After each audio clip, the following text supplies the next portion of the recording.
And we are now live. Good evening. Good evening. Happy Tuesday. Happy December. Happy Kwanzaa. Happy holidays. And thank you for coming and spending time with us. You have tuned in to the Barbershop Talks. It's a series that we started early this year. We've been meeting on a monthly basis. We're so glad you can be here with us today. We have been experiencing some technical difficulties. Somehow, that doesn't seem like any kind of surprise to some of you, the way this year has gone for a lot of us. So please bear with us. But we didn't want to keep you waiting, and we were eager. We wanted to spend this time with you. So you'll hear audio from the folks who are able to dial in, and you'll see video for the folks whose screens are working. And we're just gonna try and roll with it in the interest of time and trying to make sure we have time for discussion and also for your questions. I'm Mike Bobbitt. I'm Acting Deputy Commissioner of Community Development for the New York City Department of Youth and Community Development. So again, I welcome you to Barbershop Talks. With me in spirit and in voice is Jerry Hippolyte. Jerry, you want to say hello to the people out there? I appreciate you, Mike. Yes. Good evening, everyone. Again, as Mike said, my name is Jerry Hippolyte, Deputy Director at DYCD for the Cornerstone Unit, also Mental Health Ambassador and Counselor for the team. So I appreciate you all being here. And I think just like what Mike said, this is such a metaphor of what the year has been, and we're rolling with it to make sure that we connect with you and we speak to the culture of everything that's happening right now. So, Mike, are we bringing in Scott? Yes, please. Why don't you do that? And I hope the audio is good to go. Hey, gentlemen, I'm on. I just barely made it in by the skin of my teeth. It's. I'm telling you, you are right, Mike, about a metaphor. Just about at 4 o'clock, I was getting ready. I said, well, let me get something to eat before I get on there. And I'm walking around the house. I said, man, my house is cold. I'm saying, why is the house cold? I go to the thermostat and it says 70. I said, it's not 70. So I go down to my boiler and the boiler's not on. So I know how to fix the boiler. And it's like, it's a $10 thing called a thermal coupling that went out. So I tried to run the window and get the part and figure out to get back in here. So, but I didn't make it in time. And then this happened. So, but anyways, but it's still great to be with all you guys. And I know we have some outstanding panelists returning again. I'm so excited about having all of our panelists back in again. So I'm not going to be able to talk much because I'm in and out, but I'm relying on you and Jerry to kind of take the lead on this. So, I guess if I don't know if we want to introduce the panelists first, or we just want to just talk about all that has happened so far in these last 8 or 9. It's been 9 months now we've been locked in. It feels like. It feels like longer than 9. Yeah, it feels like forever. Yeah, I think it's been actually 9 months.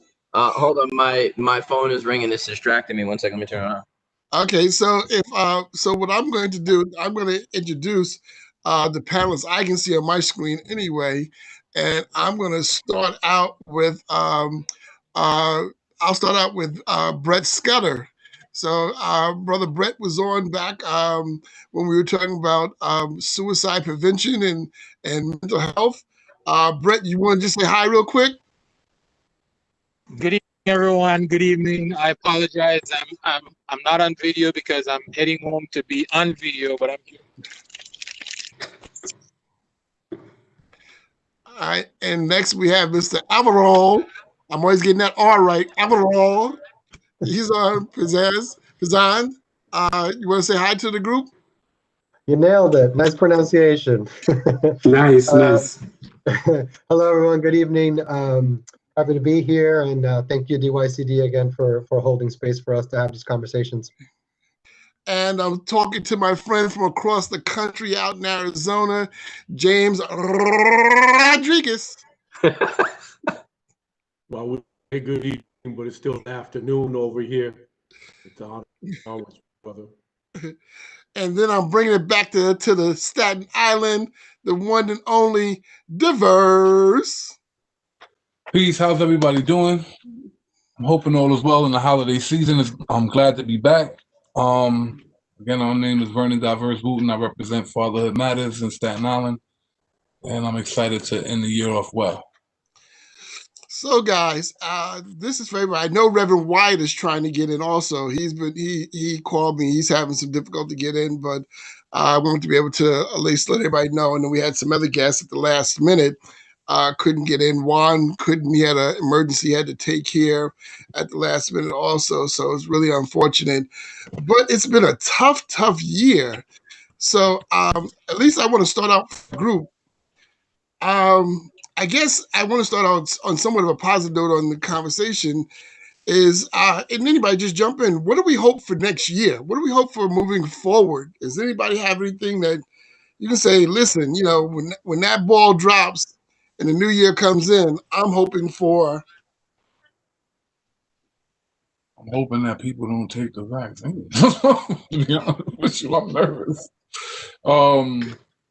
It's so much political and social stuff happening. It's hard to not separate those wants and needs, right? People have been worried about the stimulus for the past few weeks. I just think it's so many things that are happening on a socio-political level that it's really, even when it comes to the personal needs and the more close to home stuff, it's hard to not be affected by the bigger picture.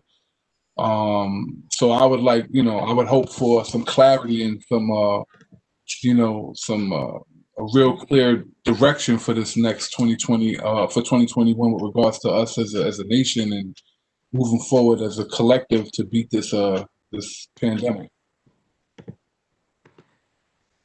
anybody else? Dr. Rodriguez?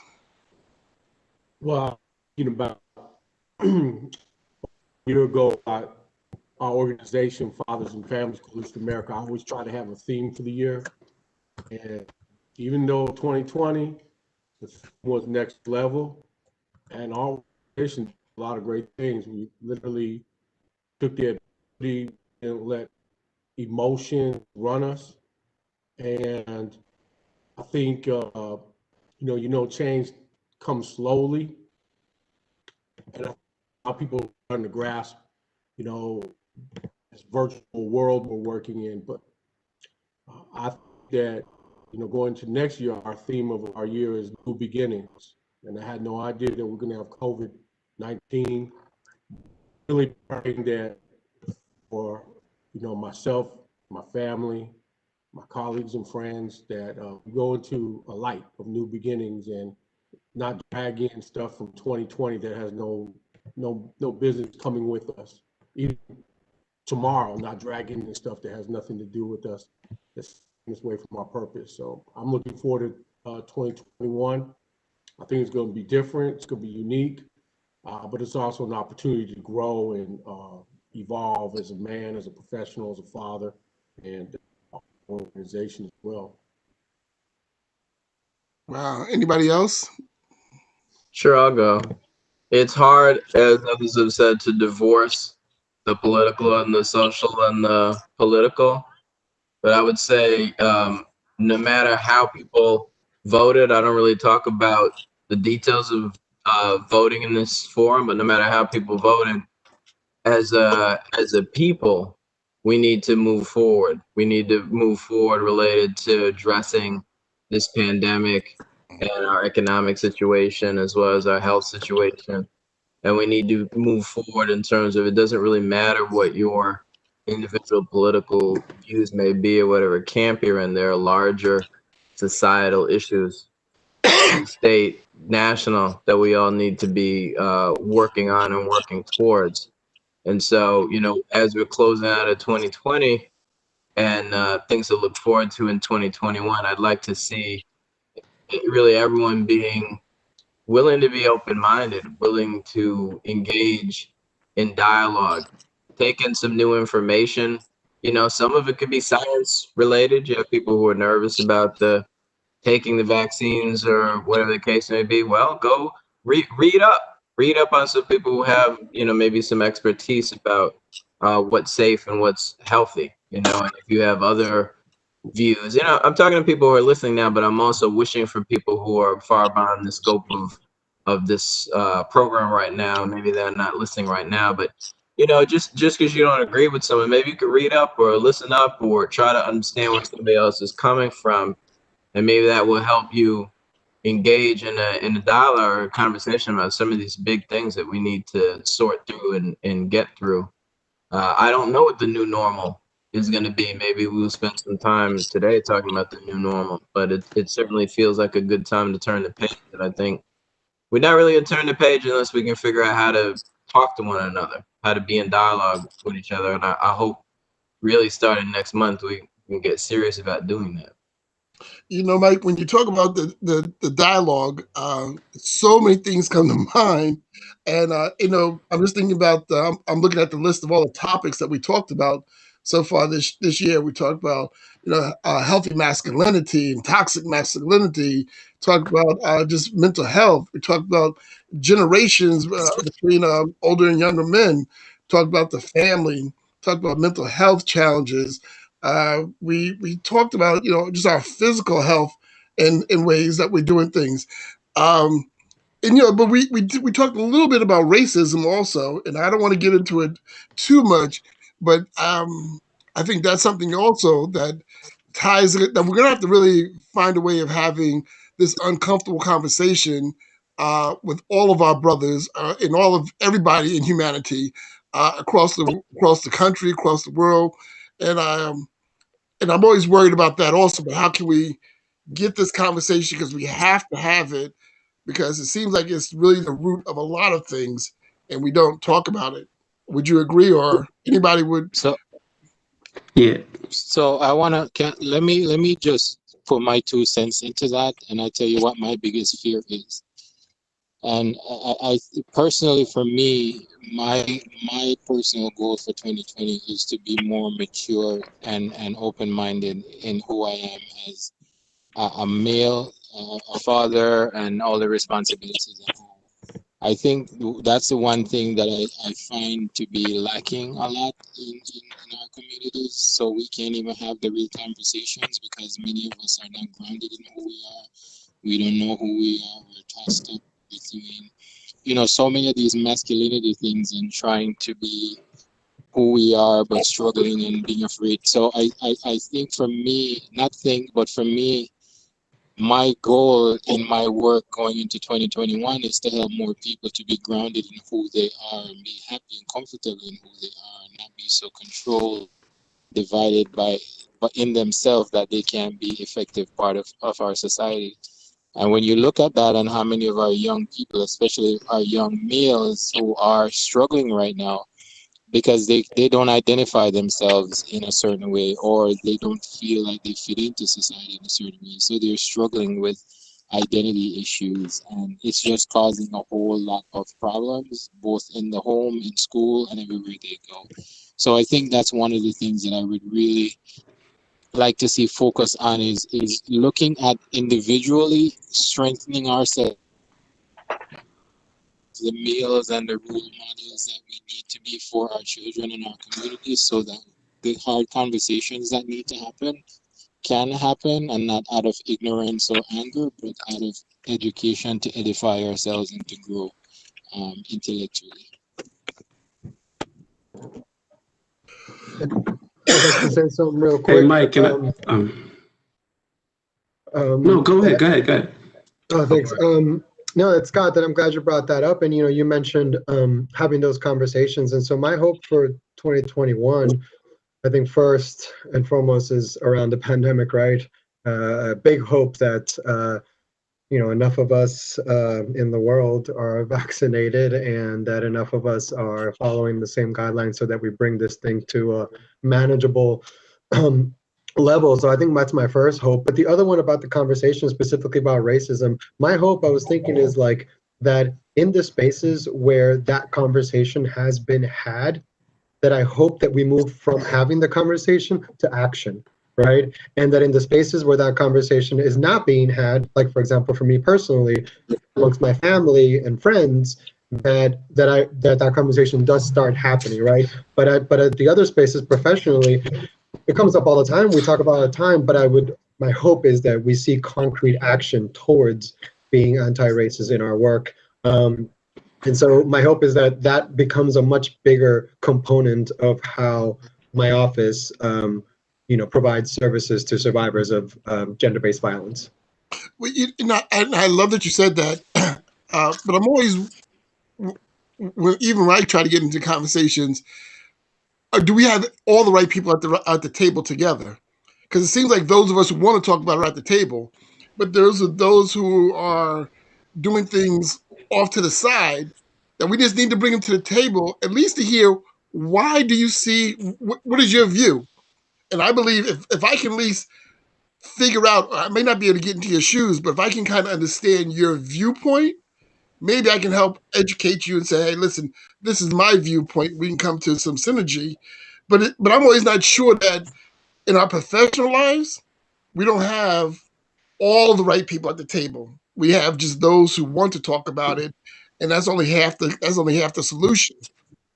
How are we gonna get?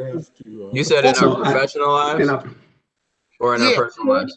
I think in both, but I'm just trying to stay professional right now because I think when we talk about racism, do you really truly get those who may feel like they're being taken advantage of? They don't get what they're due, or that the way of their life is getting ready to change drastically in some way that they may think or not, and they're thinking like, well, the way it was for 200 years was great, but we need to go back to what it used to be when people felt more comfortable, they got away with stuff, and other people were still depressed, but they don't know that. So that's interesting.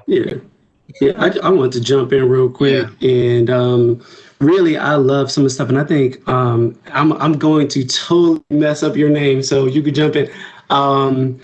Pinzon Alvaro, did I say it right?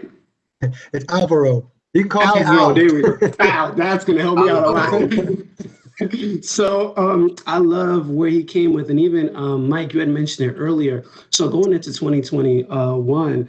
My main thing was maintaining the momentum, right? I believe Dr. Rodriguez was saying, what does that look like? And the reason why I say maintain the momentum, the best way to explain it is the way the youth are saying it right now, which is come with that same energy. And so I feel like as for everything that COVID and the pandemic was, one of the things that it was on a good side was that it forced certain conversation, it forced certain dialogue, it forced certain actions.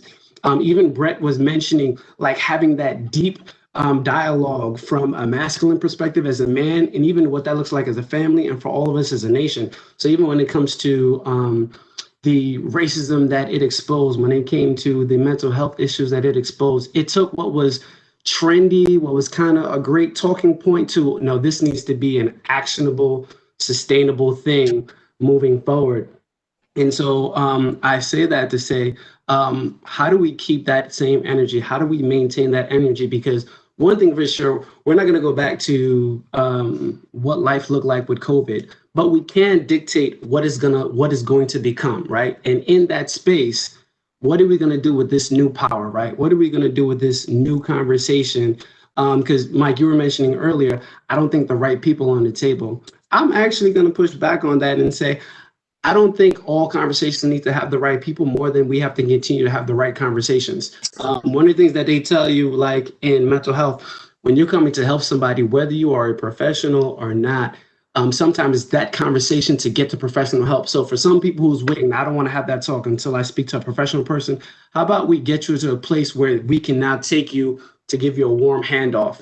But let's continue to have the conversation, because before, where it was just trendy, now we're actually sitting down on something that's really actionable. So let's come with that same energy. I'm definitely with that. I know Dyverse wants to say something, so I'll fall back and hear from Dyverse, but I want to say something. I don't want to say too much because I get wordy sometimes, but I try to make as relevant as possible. So because I feel like it's hard to succeed when we make simple things more difficult, right? They say intelligence is not making simple things complicated, it's making complicated things simple. And I feel like if we want to, let's take the race situation for example, there's certain things that are just practical and logical, right? that we all see clearly, no matter what our political leanings, no matter what our biases are. There's just certain things, there's certain practicalities that we all respect and see as boundaries. And I feel like if we operate in that space and continue to promote that, the things that we agree on, right? Because some of the things that we disagree on, we don't have the energy and the time to move the needle on that for some people. It's just too deep rooted. But the things that we can agree on, I feel like I've learned this in mediation as well, is that take every victory you can. Everything that you can get these people in conflict to agree upon, take as a victory and build on those victories. So even when it comes to race or anything else for that matter, the things we have in common is the things that we should focus on.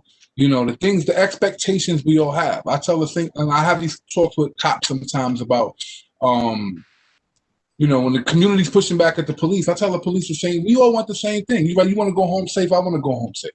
You know what I'm saying? You want to live a decent life. I want to live in, these are things that we all have in common. You know what I'm saying? So if I look at it from a lens of race, sometimes it gets skewed by people's emotions. But if I look at it practically, and logically and say, hey, this is what we all agree upon, race will start to infringe upon that. And I feel like that just makes the lines a lot clearer as opposed to trying to change somebody's emotion and move an emotion around. That's really difficult. I hear that. I want to jump on this thread and what you said, and also want to go back to what Alvaro was saying. And I love Jerry's response to that. And Scott asking this question, let me see if I got it right about, do we have everybody we need at the table, right? And I like what Jerry was saying is, you may not have, like, let's say the perfect set of experts, but if you see a perfect opportunity just to get started, or to sustain the dialogue, then you take that opportunity, you get where you get, you don't get upset, right? And then you move on to the next conversation, right? So, and I want to say this before I forget that, I want to say one thing is about bringing your whole self to where you are.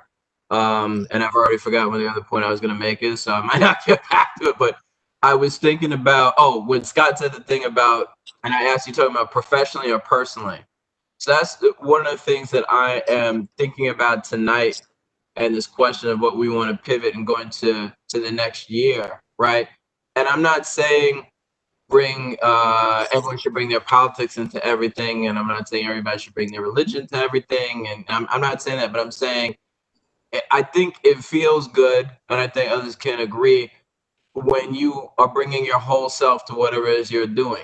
So if that's your work life or your spiritual life or your personal life, you feel like you're really showing up and you're expressing, you're participating. And so I think that keys off a little bit of what Jerry is saying. Like, I may not be an expert in this issue, but I do know this about it.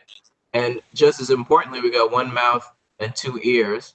That's a big adage my father used to talk about. You got one mouth, but you got two eyes and two ears. So you should be taking in at least twice as much in the interest of getting smarter than you're trying to contribute to the conversation. I think that's really important, And I'm just thinking earlier today, I was on a thread, and some of you may know Reggie Hudlin, very well-known filmmaker, director, producer. He's running BET at one point, and he had posted this thing on social media about this new movie on Disney Plus, Soul. And so the point that he had posted was an article about, and don't worry, I'm going to get there. It was an article about how the director, the filmmaker, and the filmmakers had hired some content experts to help them deal with some of the issues around the movie. And I don't want to do any spoilers right now if you haven't seen the movie, but Jamie Foxx voices an important character. It's an African-American character in the movie. And obviously, from the title Soul, there's some journey, some kind of existential journey from his soul. So, but there's been a lot of articles posted right now about Black bodies and how Black characters appear in film. And I've been in some other discussions with people about that. So on the one hand, it's really great that the filmmakers had engaged these consultants and these experts to look at Black identity and Black male identity as they're approaching the film. And when I read the article and some of the thread in this discussion was, it's also interesting the filmmakers didn't even realize initially that was a trope. Whereas I bet a lot of people On our panel, a lot of people listening right now, whether you've seen Soul or you haven't seen Soul, well, some of you probably saw Emperor's Last Groove, or you and your kids saw Princess Frog, or you and your kids saw The Lion King. Like, how many times the representation of people of color, suddenly they turn into animals? And like, that's a whole thing. So it can't actually be triggered. We go into the movie, or I sat in my living room to watch this thing, and I already know something is going to be up, and I'm trying to enjoy, and I did enjoy the movie, right? But part of what I found interesting was they didn't even realize it was a problem that needed to take on until someone pointed out it was a problem that needed to be taken on. How well they take it on is a matter for another discussion. Maybe we'll get those producers that come to a barbershop talk down the line.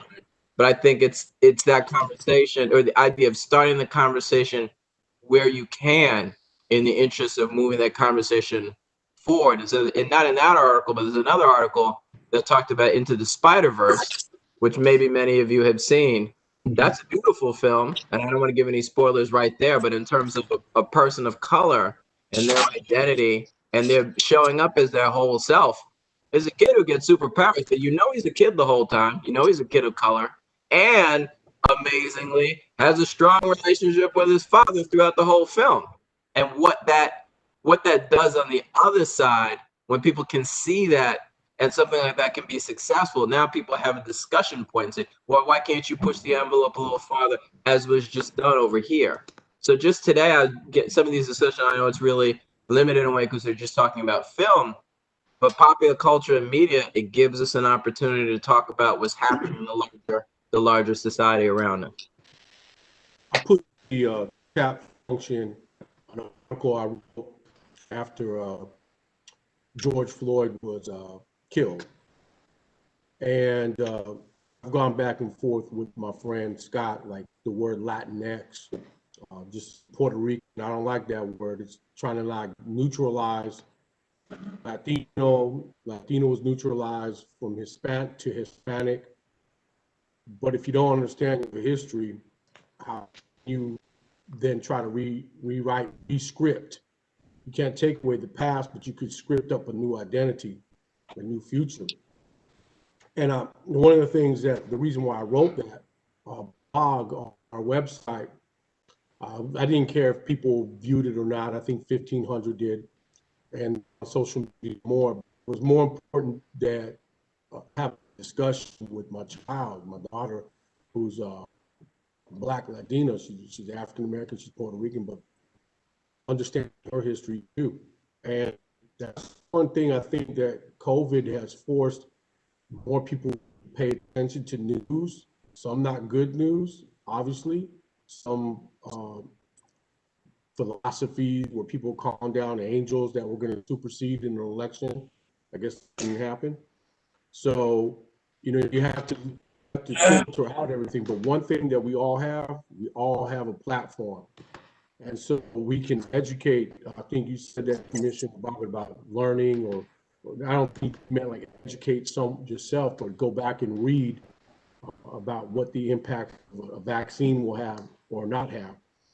The same is if we don't address race, ethnicity, social justice, equity, we could have a conversation for 40, 50 years. W. Du Bois had it.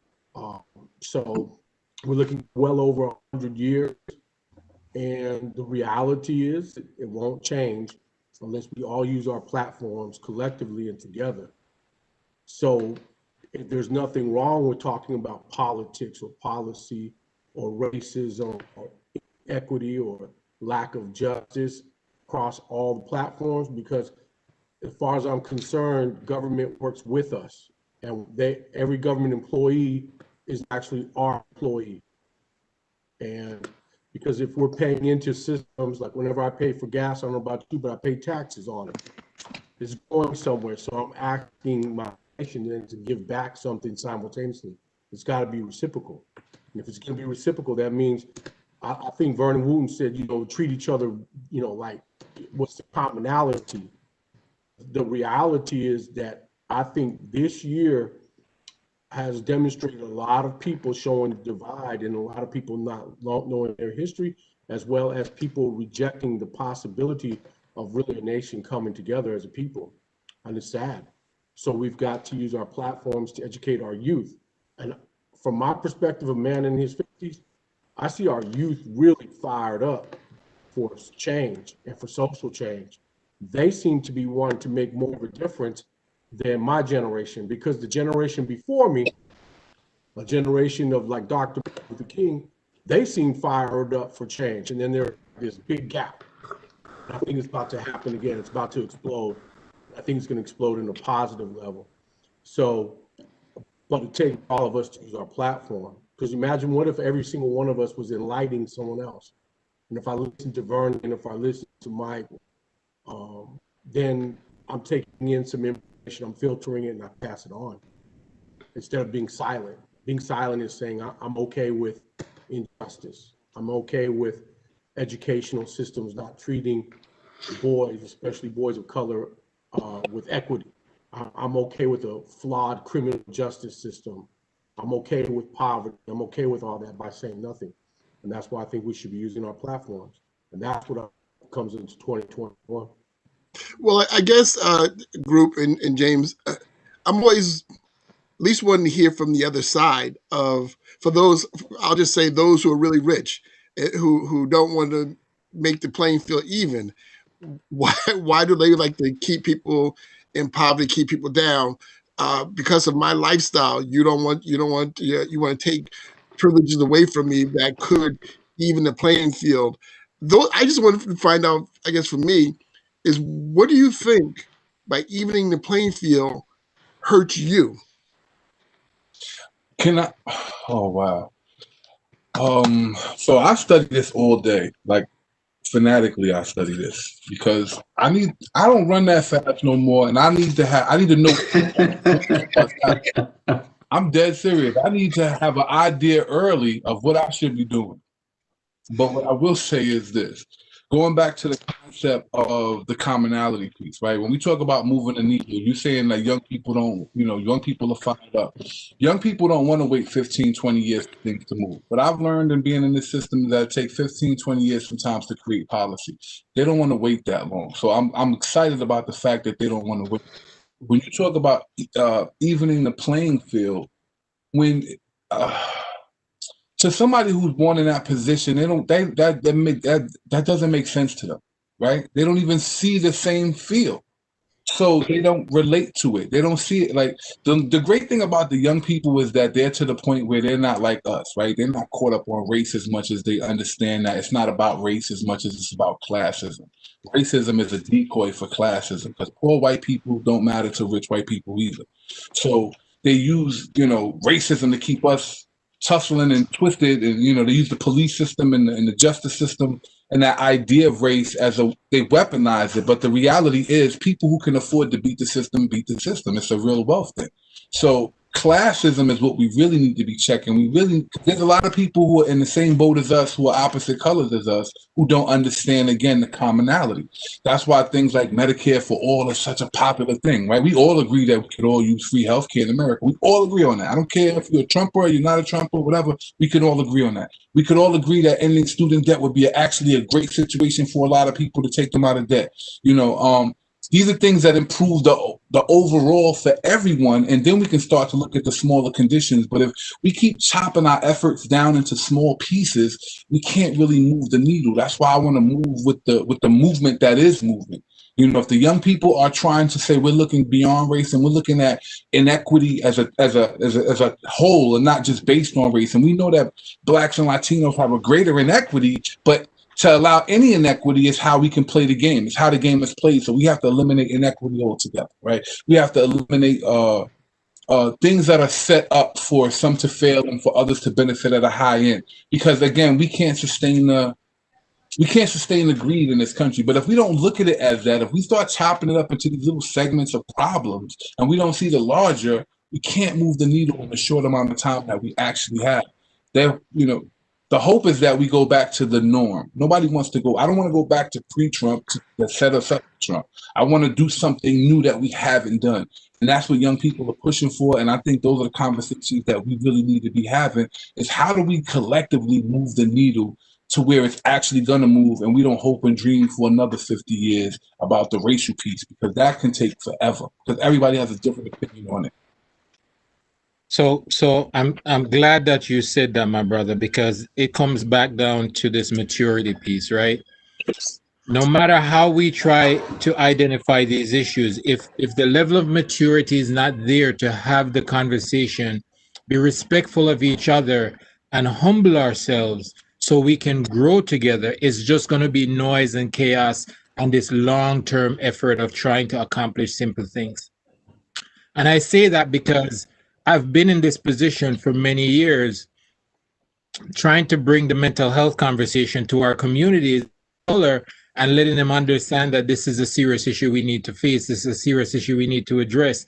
And the health disparities that we're dealing with are not just physical health issues, but the lack of knowledge in our communities is one of the challenges that we're facing, because the level of maturity to understand how important knowledge is not there.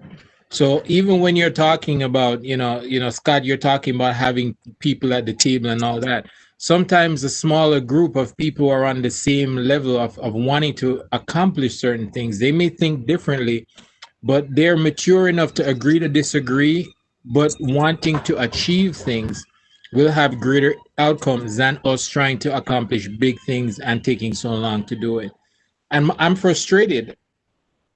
I saw COVID come into our communities and disrupted our communities' way of life in ways that 10, 15 years ago, these conversations have been happening.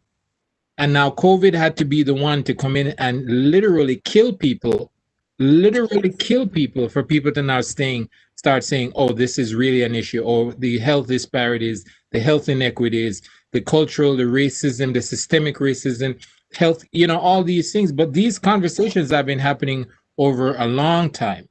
But it had to take something on the level of COVID where lives were actually lost on the levels that they are for many people to wake up and realize that this is real. But you hit on something that is big and needs to be wrestled with, because it is actually a little bit depressing when you first look at it and turn it over. So I think back to a generation or so ago when you've got the Vietnam War, maybe 2 generations, you got the Vietnam War, and you've got protests, and you've got people fighting for, not fighting even, just standing up for the civil rights. And the advent of TV and beaming all these things into people's home had the silent majority, or middle America, whatever convenient term that we want to coin for average working class, white, et cetera, family saying, oh, that's really what's going on. That's what this means. That's what the impact of these policies and these attitudes are. Horrified. We should actually move just an iota out of our way to change things because of human dignity. This is atrocious, right? So as you're pointing out, we've already been through all that. We already have the documentary footage of all that, and out of sight, out of mind, and now it's taking, unfortunately, it's taking people like in our midst, in all of our families or our neighbors or whatever, to actually drop dead. Like the personal kid, not that I saw it on TV. Oh, I finally actually know someone who has suffered because of systemic oppression and injustice, equal access to resources, whatever the cases may be. And here is something that exists as an equal opportunity catalyst and villain. The virus does not care what your socioeconomic status is, for people to say, oh, maybe we should look at, I do think the issue that you've pointed to, certainly, of mental health, if we don't have the opportunity now to address mental health across gender and sexual orientation and status or whatever the case may be, we would have to, as a society, just really never, ever want to do it. Because you can't say that mental health is not an issue when everyone listening and otherwise right now is either stressed out or knows somebody that's stressed out, because everything around us right now is stressed out. You have to really not want to acknowledge being stressed out, not to recognize that right now is stressful. So what is it going to take to sustain a conversation like that? Or as soon as the weather gets warm, we're going to be on to something else and we have forgotten that we actually have systemic work that we need to do. But Mike, I hear you when you say that, but when I look across the country into the Midwest, into some of these other states where, COVID is running wild, but people are not masking up. they're still wanting to huddle up. And those, I get what you're saying, but it still scares me that that they still want to do these things with all the pandemic and everything, the research and information we have. But there's still a large number of people, Florida, Texas, Idaho, Kansas, who are still not, who don't believe in this COVID. So, man, I want to jump in on that real quick. New York, and in the city of New York, we do have some pockets that still haven't really embraced the data, the news, the science. We have our own warts to look at right here too. Well, to speak to how polarizing everything is, just to add some sense, and I may even ask for a little help from Al in this part. I want to take a quick step back and just speak to the playing field that you mentioned, right? And the thing with the playing field, just from a nationwide, from an American perspective, like our culture as a nation is a capitalist society, right? And you know what I'm saying? And what I say by that, for as great as it is, one of the areas where it has a very weak spot is that it forces this level of insecurity and competition, where one thing means, and I forgot who mentioned it, if one person has something, that means another person lost something, right? And this is nonstop back and forth of that same space where you really want to talk about economy, where they want to talk about money. If someone says Black Lives Matter, their interpretation in somebody's mind means my life doesn't. If someone says I need to get $5 in someone else's mind, I just lost $5. Even from a mental health perspective, when we sit down and we say, yo, hey, I feel like this, the typical response when you're sitting down, especially in a group setting, you're counseling people, you will hear another person say, well, I feel like this, and try to invalidate another person's emotions. And in that space, so to the question that you're saying, well, how do we level out the playing field? Well, first off, how about we validate everybody's truth, right? Because we're living in an experience and we're all trying to run to this common goal. From the mental health perspective, where it's like, hey, this is real to me. You may not see it. It doesn't have to take, let's talk about COVID. Everybody don't have to die for you to realize, yo, there's a couple of people that are getting hurt here. And whether or not it affects anyone in the Midwest or all the way in the West, hey, this is painful to us as a group. And speaking to that and validating that is where I feel like, going back to the very first question, is maintaining that momentum. And Al, you got any thoughts on from wherever perspective you want to come from? I did actually, Jerry, and it was diverse. When you were talking, I'd been holding on to this idea, and I'm glad you brought that up, because that's exactly what I was thinking. And the term that I have heard that helps me understand exactly what you're talking about is that scarcity mentality, right? And it's exactly what you're saying, and it comes from that's inherent to capitalist systems. You got to create that division. And diverse, what you were talking about, the classism, that is one of the most powerful tools of capitalism, right? You create these classes and you divide society into those who have, there's many divisions, but like who have knowledge, aka education or professional degrees, those who don't, those who, have a certain kind of job, blue collar, white collar, all that stuff all that's created to clearly delineate between the classes so that certain classes can be kept where they are, right? And so, yeah, that scarcity mentality is just not, from my perspective and what I've read, and I'm not an expert in this at all, it just doesn't exist. For example, let's take New York City, right? There's a huge housing, crisis, and we've had it for ages. It's not that there's not enough housing or there's not enough space. There are hundreds of thousands of empty apartments all over New York City. So the space and the units is not the issue, is that we are keeping those from people, right? And so there is no scarcity of housing. It's here and we can build more, but the policies and the folks in power are choosing not to, right? And so how can we at one point, have this fear of scarcity and also be one of the richest, if not the richest nation in the world, and also have the largest amount of waste, right? So if we have the largest amount of waste, then we don't have a scarcity problem. There is plenty for everyone to have equity, right? For us to live equitably, and it doesn't take away from my equity or my things, right? I think that's right on. That's what I was just thinking. So I want to just jump in right where you just left off, right? So when you describe, like when you talk about all the different levels of classism, right? What it is it's like we run like a corporation, right? Like our class system, our country is a corporation, right? That's how it works. You know, certain classes are the execs, certain people are the mailroom, certain people, whatever floor you're on is whatever floor you're on. You know what I'm saying? And like you say, they create this idea of climbing to the top, like getting to the top is where you really, really want to be. You know what I'm saying? And sometimes you can be a mid-level person and be completely comfortable, but something about that pressure cooker makes you feel like that's not good enough, right? That's part of the duality, right? So the corporation will go out there and make this statement, but do the opposite, right? You know, everything about how we move in this country is based on capitalism, and capitalism is based on feeding on somebody. And we've been traditionally and institutionally made, people of color have been institutionalized as the primary food of choice, but America will eat off of whoever. It doesn't matter. Anybody could be a victim, but to keep the money train going, here's a guaranteed set of victims. So we make this blue collar class of people. We poorly educate them so that they all get blue collar jobs. They'll never break, you know, there's not a lot of new billionaires that come into being billionaires, right? They try to close the gap with, if you're not a technology person, it's really hard to become a billionaire. There's no way to really financially work yourself into an even space. You know, it's like a club.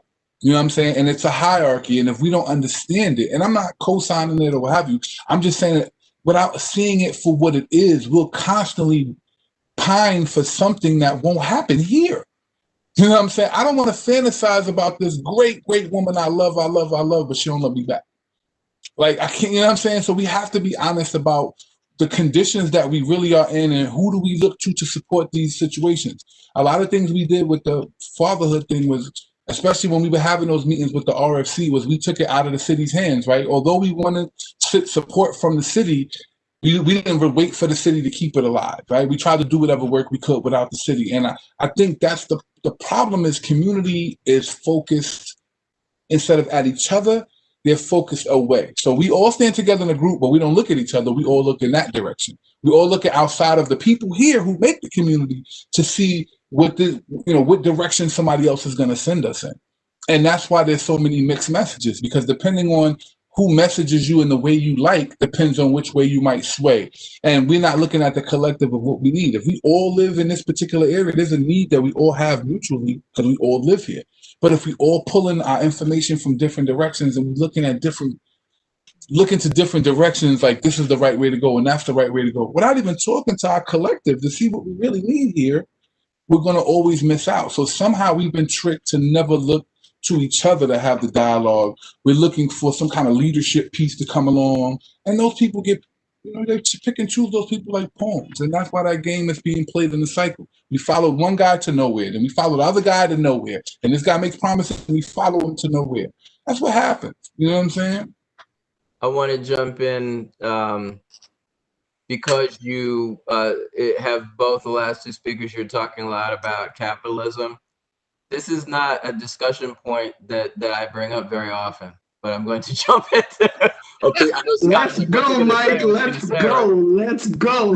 But I'm gonna go there a little bit. So I'm actually channeling my late father a little bit, but I'm gonna distill it right now. I'm just gonna drop it right. So when we speak of capitalism, right? So I think essential tenet around capitalism is the idea that some persons are able to aggregate capital in order to build whatever it is, industry, blah, blah, whatever it's company, as you pointed out, Dyverse, right?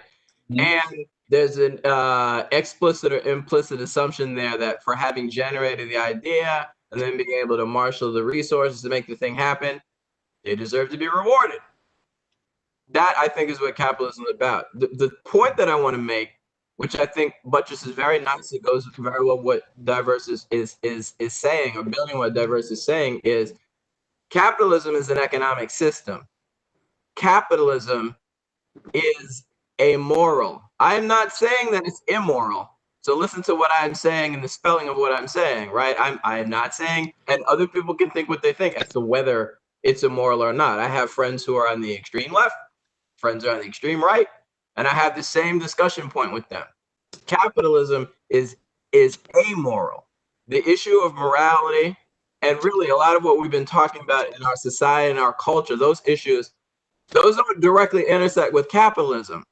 But when we start talking about things like change or societal change or large scale things we want to shift, because so many of the things historically that have happened in this country are rooted in capitalism, people, including people who have had access at different levels of the building, like you're talking about, Dyverse, in the capitalist system, get nervous of, what are you talking about? You're not trying to destabilize my floor in this capitalist system, are you? And maybe that person is, maybe that person isn't. But what we need to be doing, whether you're criticizing capitalism or you love capitalism, is having conversations about culture and society. Yep. If you're going to mesh that with capitalism, that's great. But the notion that you're going to find it in capitalism is an unreasonable notion, because it's amoral. It's not to be found there. If other people want to come on the show in future episodes and they can explain it to me, that would be great. But I haven't really seen it in abundance. I think it's its own system. And I think we're talking about the intersection of a lot of really important things that have to contend and keep smashing up against what's been a very prevalent system. That's the way that I've come to see it. So I think you go ahead, Brett, because we on fire now. I'm ready. Imagine the people caught up in the midst of all of this, what they're going through, right? Let's go. Yep. Imagine the mind-boggling stress, the anxiety, the fear, the panic, the way in which people are being pulled left and right to think, to operate, to function, to breathe. Imagine the impact on overall health and wellness of people. And then, COVID thrown into it. You have the political climate thrown into it. You have the hard realities that for 2021 is literally going to be wiped out without us being able to even function on what we could normally consider normal. Imagine what people are going through right now. Imagine what our youth are going through right now, looking at, industries wiped away, businesses closed, that they were looking forward to leaving colleges and schools to go work, and now looking at how our society, imagine how people are feeling right now. And just think about that for a minute. Just think about that for a minute and imagine the single mothers raising children, raising boys of color. Think about the families who are, thank God in New York, they just passed the extension for the eviction moratorium where people can breathe a little bit more going into come on, think about how you as a person right now is feeling about the climate we're in. No, I think that's, first off, Brett, you literally came into my spirit, took my words, and then put it back out there. So I appreciate you. I say that to say, I'm gonna do a soft pivot as relates with, because this is the men's forum, right? We at the barbershop. What does that look like for men? And when we talk about the system of classes and capitalism and just the feeling of it today, and from a mental health perspective, or just from a man perspective, as a man, and you're trying to do things in whatever corner you go to, another door closes or the rules change, right? In the barbershop, we talked about a lot of amazing topics, from health to good, healthy relationships to suicide to what does mental health looks like, in particular for men. All those things factor into the same space. So every time I'm trying to get resources, something's exhausted or taken away. And how do I make it to that next level? And so with the people we have here, I actually want to punt this over to Scott. How do we function as men? What does that look like for us as men? And then give it to Dr. Rodriguez. So I would tell you, we as men, we have to come back together to this brotherhood and really understand where we're at and where we were lost at, especially men of color. We lost a lot of our self, or a lot of our self was taken away, I really want to say, from us. I was looking at, and I was looking at a piece, and they were talking about the Willie Lynch law, and how he demasculated men to the point, especially men of color, to the point that it's built into our psyche at birth, like we're almost worthless, and we have to get out of that as men.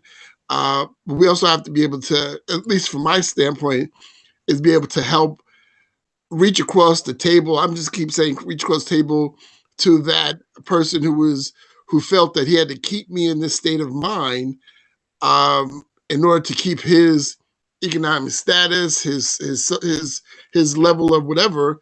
But I really, in my heart of hearts, maybe I'm just a nice guy, I really just want to hear from them, like, what is it that you think that I'm taking away from you by us working together? And I guess I just look at humanity as something that should be something on a whole, that we're all equal, at least from my perspective, at least how I see it, that there's a higher power, or as I see as God. That's the ultimate. After that, we're all equal. Your money may be a little bit better than mine, but as a person, you bleed like I bleed. You put your pants on one leg at a time. We're all men, and we're equal in that sense. So, but I'll let Dr. Rodriguez give the real prophetic way of thinking. You're muted, Doc. You got me thinking about all different things. So go back to the question that you want to ask me, Jerry. So you got the question, or you want me to repeat it? No, go ahead and tell me again. All right, cool. So philosophy on God and other things. So the question is, in the climate that we are in now, with the historical context of capitalism, the classes that we're in, and all the things that look to, and I'm saying the word wrong, I'm totally messing up, demasculinize men, right? The characteristic of men, and that can go in a lot of spectrums. So I'm gonna be really broad in being able to take charge and being able to take care of family and being able to protect and take care of yourself, put a shelter over your head. And those resources being so scarce, in particular to men versus the general population, how do we combat that? Like, how do we continue to build off of some momentum that we might have gained, whether it be through COVID or just through history? Like, how do we build off of that? There's two Greek words that I use sometimes when I teach, and one is apoteo, which means to be led astray, and the other one is ex-apoteo, which means to be fully deceived. But the prefix of ex, like ex-wife or ex-husband or ex, it's like your past has more dominant than your presence. So to be fully deceived as a man is greater than being led astray. And I think a lot of us have let ourselves be fully deceived in that it doesn't matter if no one can control your destiny but you. Yeah, it's going to be harder if you come out of certain conditions, the environment, maybe you may lack resources, but no one can stop you unless you let yourself be fully deceived that I can't do something because of that. But I think that's an individual mindset, and also the web of influences that we have, like right here, right now, you're having conversation with other men. I literally was listening to God, and I was just taking it in from a theological perspective, because I do believe all of us are equal, that there's no one better or greater than another person. And maybe in some environments, they don't teach that or preach it or model it. And I think if we can do that, then that'll show our strengths. But I think just my perspective, I see myself on 104th and Columbus, which is on the west side, for some people who know where I'm talking about. And I told my cousin, I'm the godfather of his son, I said, don't end up being like your dad, Mr. Epps. Mr. Epps lives on the street somewhere. But we saw him Midtown. And, like, he let his past, like, convince him that he couldn't be as good. Or I've connected with people and they say, well, I'll never be as intellectual as you because I don't have a college degree. That's garbage. The last time I know, I'm paying my student loans. Does that make sense? So it's just that I completed something, but people get this in their mindset. And so if men get this in their mindset, then I think it takes them away from their destiny. And the only way that you can fix it is your character as a person. And I can't build up Vernon Wooten's character or Alvaro. See how easy that is to say, Scott? I can't build up Alvaro's character. That's something that he has to evolve as a man. So I think that's the biggest thing, that somewhere along the line, young boys, young girls, their character just didn't get fully developed, and they use that as a scapegoat to not succeed. And it's sad because they grow up to be grown men, grown women in their 40s, 50s, 60s, and over, and they've never achieved their full potential. There's a book by Miles Monroe. I love it. It's called Maximizing Your Potential. It's old, but it gives some good points about a lot of us not maximizing our potential. For example, my friend Scott Leach, he didn't maximize potential as a linebacker, otherwise he would have won a Super Bowl, right, Scott? James, the thing. I got the last one. Joe, you hear this one? They went to the Super Bowl. So the year the Buffalo Bills won the Super Bowl, I got cut the last week. I was in the last cut for the because Buffalo Bills. That was an anomaly that the Buffalo Bills ever won. That's why. But listen. Let me just say this. Let me just say this in all seriousness. James brought up a lot of great things, but we need to understand that the highest levels of depression and anxiety and stress are among males, especially males of color. Right? And when you start seeing our teenagers, our teenage sons having heart attacks and having panic and anxiety attack and going through a lot of things that were usually years ago for older males, it behooves us to really start understanding how a lot of these things are trickling down to our young males earlier. And now you see a lot of behavior, you see a lot of anger and aggression. And what's happening to them? They're being penalized for it. They're being institutionalized for it. They're being locked up for it. And so again, when we look at, as we're talking about these issues, we need to understand that the impacts are real. These are not just things that we talk about and it's just something we talk about. We're talking about the life experiences of a lot of our people going through it right now.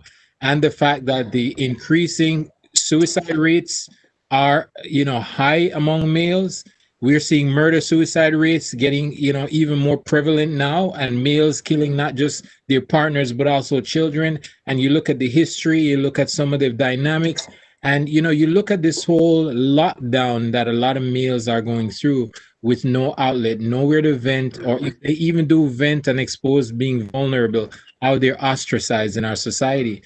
And so when we talking about these things, we need to talk about how can we create safe spaces for us as males and as men and as young men to really just be vulnerable and be okay being vulnerable and not being ostracized or laughed on or mocked at for that.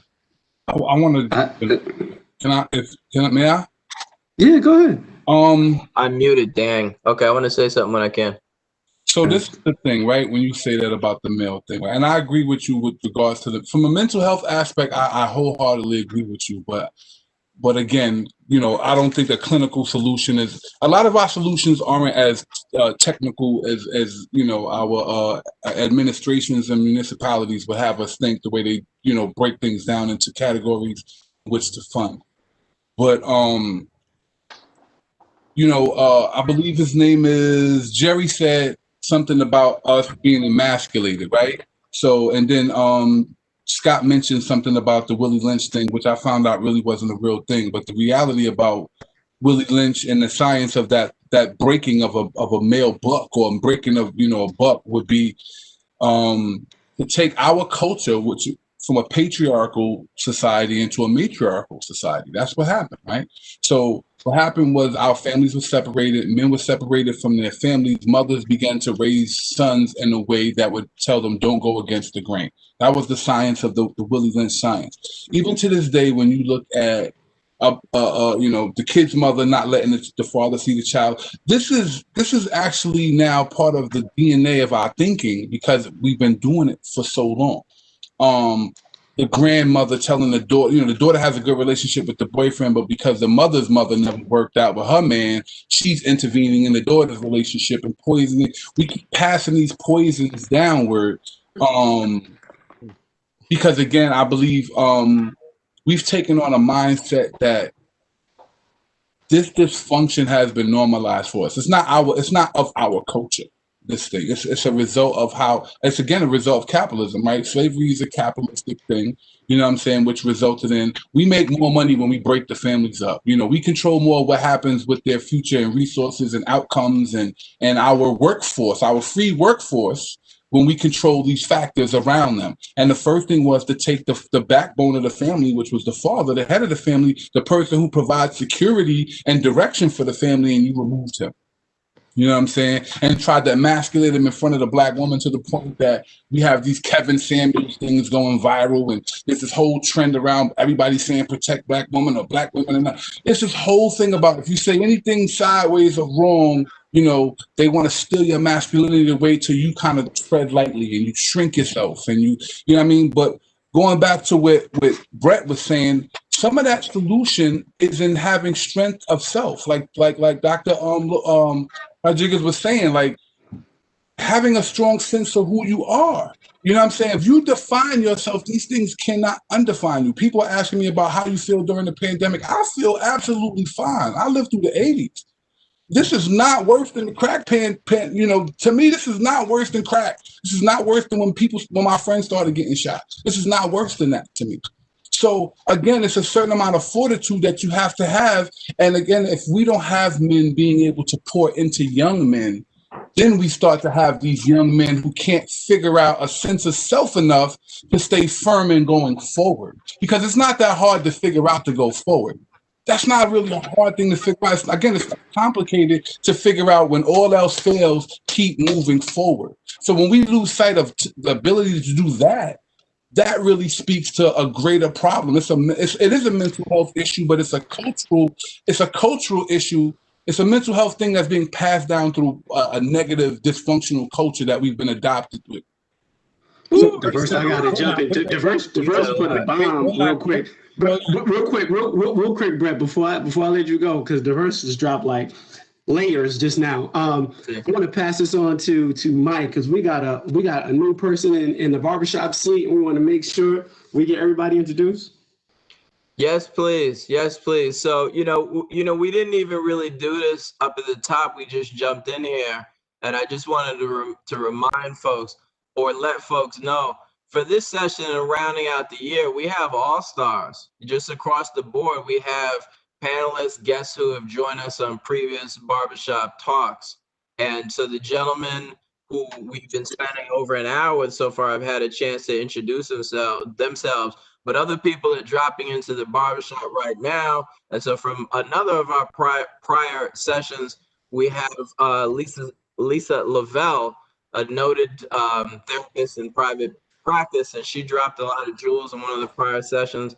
So I would be remiss if we didn't allow Lisa a chance to jump right in one of the chairs and participate, and mix it up with everyone else. I'm going to say one quick thing and then pass it over really to Lisa. I wanted to make a joke earlier on, not a joke out of what Brett was saying, but in response to what Brett was saying, because he's talking about some heavy stuff, and Dyverse came with a whole set of layers of heavy stuff. But one of the things I heard is when you have all the systemic stuff and all the interpersonal stuff, sometimes you just have to get your own back. You have to talk yourself down, and then you have to have a network of who can you talk to talk yourself down. As soon as I started talking all that stuff about capitalism, my whole computer shut down. And so I just got back in the chat, and I'm texting all the panelists about, Big Brother is deep. As soon as I started talking about capitalism, they cut off my drinks or what have you, right? So of course I can recognize it for what it is. It's a technical glitch, and when I don't have internet service in my house tomorrow, then I'll know how deep the rabbit hole goes. Don't let me know. And I'll turn it over to Lisa Lavelle to join us in the barbershop. Welcome, Lisa. It's good to see some familiar faces and also some new faces. Happy holidays to everyone. And I entered the barbershop when the gentleman was talking about capitalism, and I was like, wow, he is going deep. For a while before I even step into this conversation. Right, Siri and Alexa and all those things are listening. Yeah. So I just wanted to come, I think the gentleman's name, was it Vernon? When you were, is he still here? Dyverse. Dyverse is still here. Vernon. Yeah, still here. Talking about like patterns where men are on the margins in families. And I think you gave an example where if it may be in a current generation, if a woman is with a boyfriend and maybe her mother or her grandmother is sort of not supporting that relationship or sort of pushing men on the margins. And you see this a lot in families of color, and you see patterns, intergenerational patterns, where men have been pushed to the margins for lots of different reasons. And these can be hard cycles to break. And you talk about intergenerational trauma, and you talk about intergenerational legacies of men not being able to be with their families and stand beside their families for lots of different reasons, and how this can get passed down directly and indirectly by women within the family. So what you said really stood out to me in terms of how men are trying to break these cycles, but it's hard to do alone. It is really hard to do alone. But I think by just naming that as something, it is really important to do. So what you said really resonated with me. So I appreciate your comment. Thank you. I think that's dope. To follow up with Dr. Lavelle, Al, I'm gonna tag you, and I need your help on this as relates to in the same cycle. What does burnout look like, right? And so when I say burnout, I'm talking about like life burnout. We had COVID, we're quarantined for X amount of time. We have all these different systemic things in a way, and we're pushing through this momentum. So when we get to that last lap, right? Let's just call it the last lap. And you feel like, okay, we're going somewhere, but I'm tired, right? And I get home, and then there's issues at home, or maybe I'm trying to do other things, and just like what Dr. Lavelle was saying, I'm getting pushed to the margin, and I'm getting close to burnout. What would you suggest as some best practices to keep us out of that, or to guide us through it? I heard some stuff about having a good support system, but any other things you want to lend to, any other tools? I'm sorry, and that was to me or back to Lisa? No, that was to you, and then we could pivot to the whole group. Yeah, I mean, one of the things I was thinking about, I'm not trying to get us back onto the capitalism conversation. However, I think it just highlights why it's so important that Dyverse brought that in and talked about that, because the burnout situation and that culture, which it's a mentality, it's a culture, also stems from capitalism, which is like, you got to keep going, right? They call it the rat race, the hamster wheel, whatever, metaphor you want to use, but it's you got to keep moving, even if what you need is actually to take a break, take a pause, look for help, ask for help, rest, recharge, pray, be with loved ones. All those things are not seen as productive, right? That's time you're wasting when you could be working, when you could be advancing yourself, when you could be doing all stuff. That is also, from my estimation, is a product of capitalism, that it is not okay to take days off. Yes, you have them, but it's kind of looked down upon in a lot of organizations, because it's like, really, we really need you. Yeah, we always need each other. The work is always going to continue, but we need to take those breaks, right? And we need to be able to recharge. So I think that's part of that. And I think that plays out a lot in different ways with men, women, and folks that identify with as other genders, which is, you're doing the job, doing kids, home, this, that, right? With men, the big barrier a lot of times is not asking for that help, not saying, I'm exhausted, I need to take a break, right? So that's, I wanted to bring that up, and that's from what I understand, that that is all stems from that type of culture. I also just wanted to like really quickly point something out earlier, or not point something out, I want to offer another perspective around the emasculation and around the messaging that you all were talking about. And I want to offer a sort of contrast messaging, which is the messaging that a lot of white men receive, which is often quite in contrast with messaging that men of color and Black men receive, which is what Ijoma Oluo talks about in Mediocre, right? Which is, and I think we've seen this play out in real life throughout 2020, that a lot of these folks that we have elected, or have been elected rather, as leaders actually don't know how to lead. And we see that the overwhelming majority of those leaders are white men, specifically white heterosexual men, right? Who I think for a lifetime have been told they can literally run the world. You can be president, you can do this, you can do that. And now we get all this again pushed up all the way up. And now we have a sea of really mediocre, not very good leaders, right? And so, and this goes all the way back to Dyverse when you were talking about looking within the community. I 100% agree. Look within the community to our leaders and look to each other for leadership. We don't need to look up or look anywhere else, right? But I think that's part of the issue, is that the messaging from birth is very, very different. And it's an inflated sense of accomplishment and ability, when really a lot of them are pretty mediocre and pretty standard. So folks, can I pause for a second, guys? I'd be a really bad host that if I didn't at least ask, are there any questions in the chat room or in the coming in from David? I know there are, and we need to get to them. And you're a good host because you're making sure that we get to them. Hold on. Wait. Hold on. Brett's ready to drop a bomb. I guess. Man, like, I need to drop this bomb. I got to get this off of my. We can't let Brett explode. Y'all let the guests in also. Listen. I want to go back to Dyverse, right? Dyverse said something that really was key, and he talked about this whole mental health thing. Now, let me be very clear here, and we all need to understand this. Mental health is not a clinical thing, or it's not about a clinical condition or a clinical state. Mental health is our everyday ability to function with life as a people. It's not about a diagnosis or an illness or a condition. It's just our everyday ability to function with life, the good, the bad, the ups, the downs, the successes, the failures, all of that.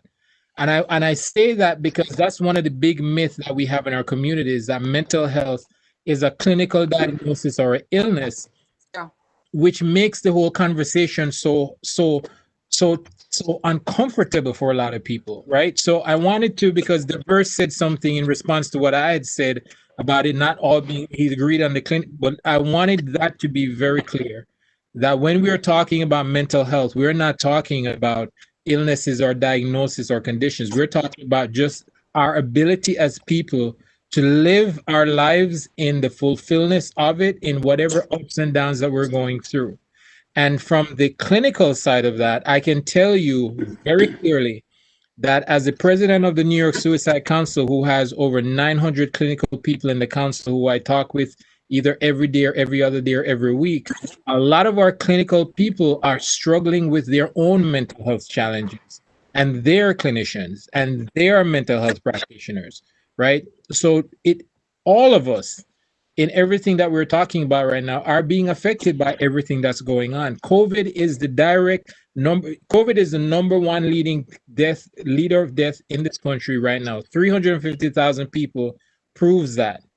Let's look at normalizing that piece of the mental health conversation so people don't have to feel uncomfortable talking about all the other things that are triggered by that we've been going through for so long, that we've understood for so long. And I'm going to be very transparent right now. I have a history of depression. I'm a suicide attempt survivor. I live with my suicidality every day.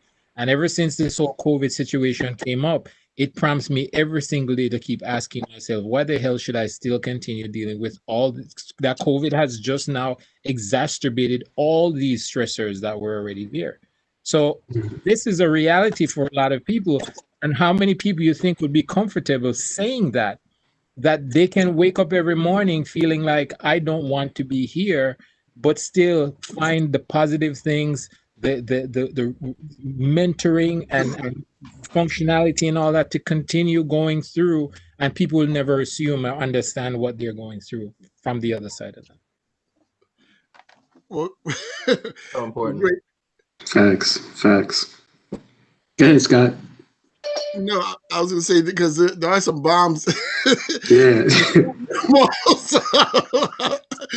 Scott, we just being real because we want our listeners to know that it's okay. This is a space that, we're not ashamed of talking about our real experiences and our truth. Because if we're afraid, what is the message we're sending to them? We have to break the mold by being honest with ourselves, right? We have to, as Alvaro talked about, looking at leaders and mentors in our communities. How many of us are really seeing leaders in our communities who can really talk about just their mental health struggles, and knowing that they're still full functioning, high functioning, very successful, very good leaders, but are not looked at or even seen as that? But as soon as they talk about their mental health state and their not their struggles, but their victories, that now becomes how they're looked at rather than the strength of their vulnerability. Okay, one of the YouTube questions I think they wrote it wrong, but I'm going to put it out there. It says, are men depressed because they don't communicate with women effectively? Oh my God, really?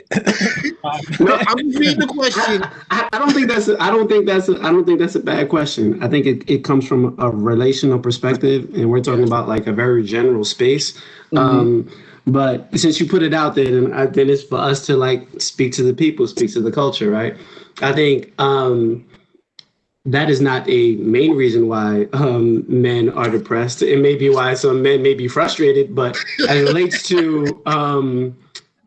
to depression, I actually want to take I want to parse out relationship and just speak to what we were talking about, culture and life. And when different traumas do occur, it can force a poor ability to communicate, right? When systemic issues do arise, or again, different forms of trauma, what it now will do is begin to what we call co-occur with different stuff, and may show itself in different areas. I think one of the things that I'm going back to COVID only to make things relevant. COVID was our current today's Emmett Till, and this is not to desensitize, only to use as a metaphor to that it exposed itself. Like everyone had to see it for what it was, right? And so when we talk about men and as it relates to depression, it's now coming to the forefront because it's really typically been like one of those silent killers because it's not something that's spoken of. So for us to have this conversation, what are the things that keep it real? One is the stigma, right? The other thing is societal, right? Society tells men in quotations, men don't cry, men don't feel. And so it shows itself in these different areas. So with that, I actually want to take the baton and pass it to, I'll give it to Dr. Rodriguez. What are your thoughts on it, just to continue to expound? Well, you said that the inability to communicate is just different, but it also, in general, men social isolate comparatively to women. What I mean by that is we have more associates and deep friends in our inability to have a high level of trust to share our heart. And it takes a brave heart to say, this is what I'm going through. It doesn't mean that we don't have the capacity, but just in general, men do that at the high level of function that a woman does. And also, I know this sounds kind of, I think Scott was in my class, men don't have we have the ability, we just don't use the level of cognitive reasoning as high as women do. And that's probably because of how we're formed in our environment, going up from childhood all the way through. So then when you become an adult, you just end up being in a place where you don't communicate with others. And I didn't say, who's my web of success? Who's my cheerleader? Like if Bob is my cheerleader, I'm thinking Vernon Wooten looks a little bigger than him. So I'd rather have Vernon be my cheerleader. Does that make sense? And sometimes men don't have cheerleaders in their corner. And so when you don't have all that compounded with other stress of life, relationships, we do too much head talk, and that leads us to a deeper spiraling place of depression. Can we get Dr. Lavelle to jump in on this one too? I need to jump in on that too, Scott. Let Dr. Lavelle go first. Is the question, are men depressed because they don't communicate effectively with women? That was the part one of the question. Yeah. That's part one of the question. Part two? Well, I don't want to interrupt you and Brett, and then I'll jump into part two. I think there are lots of reasons that men are depressed, and I think this can be depressing for both men and women when you have communication that ends up in arguing or fighting or being misunderstood, gaslighting you. That can make you feel depressed, but I don't think that is at the root of depression. But I think interactions between men and women, people feel depressed. It's interesting. I'm hearing a lot of comments about maybe how men and women are different, and I think we are different. But I don't want to chalk everything up to me, because I think that would be too simple way to describe men and women. I have seen examples of men really showing up in communication relationships. I'll give an example. I was seeing a couple for therapy, and the woman was complaining that her partner had a tough time being honest and being transparent. And I think that cuts across gender. That can be hard for men and for women. And she complained about it. And he ends up ending the relationship. And he is honest with her about why he ended it.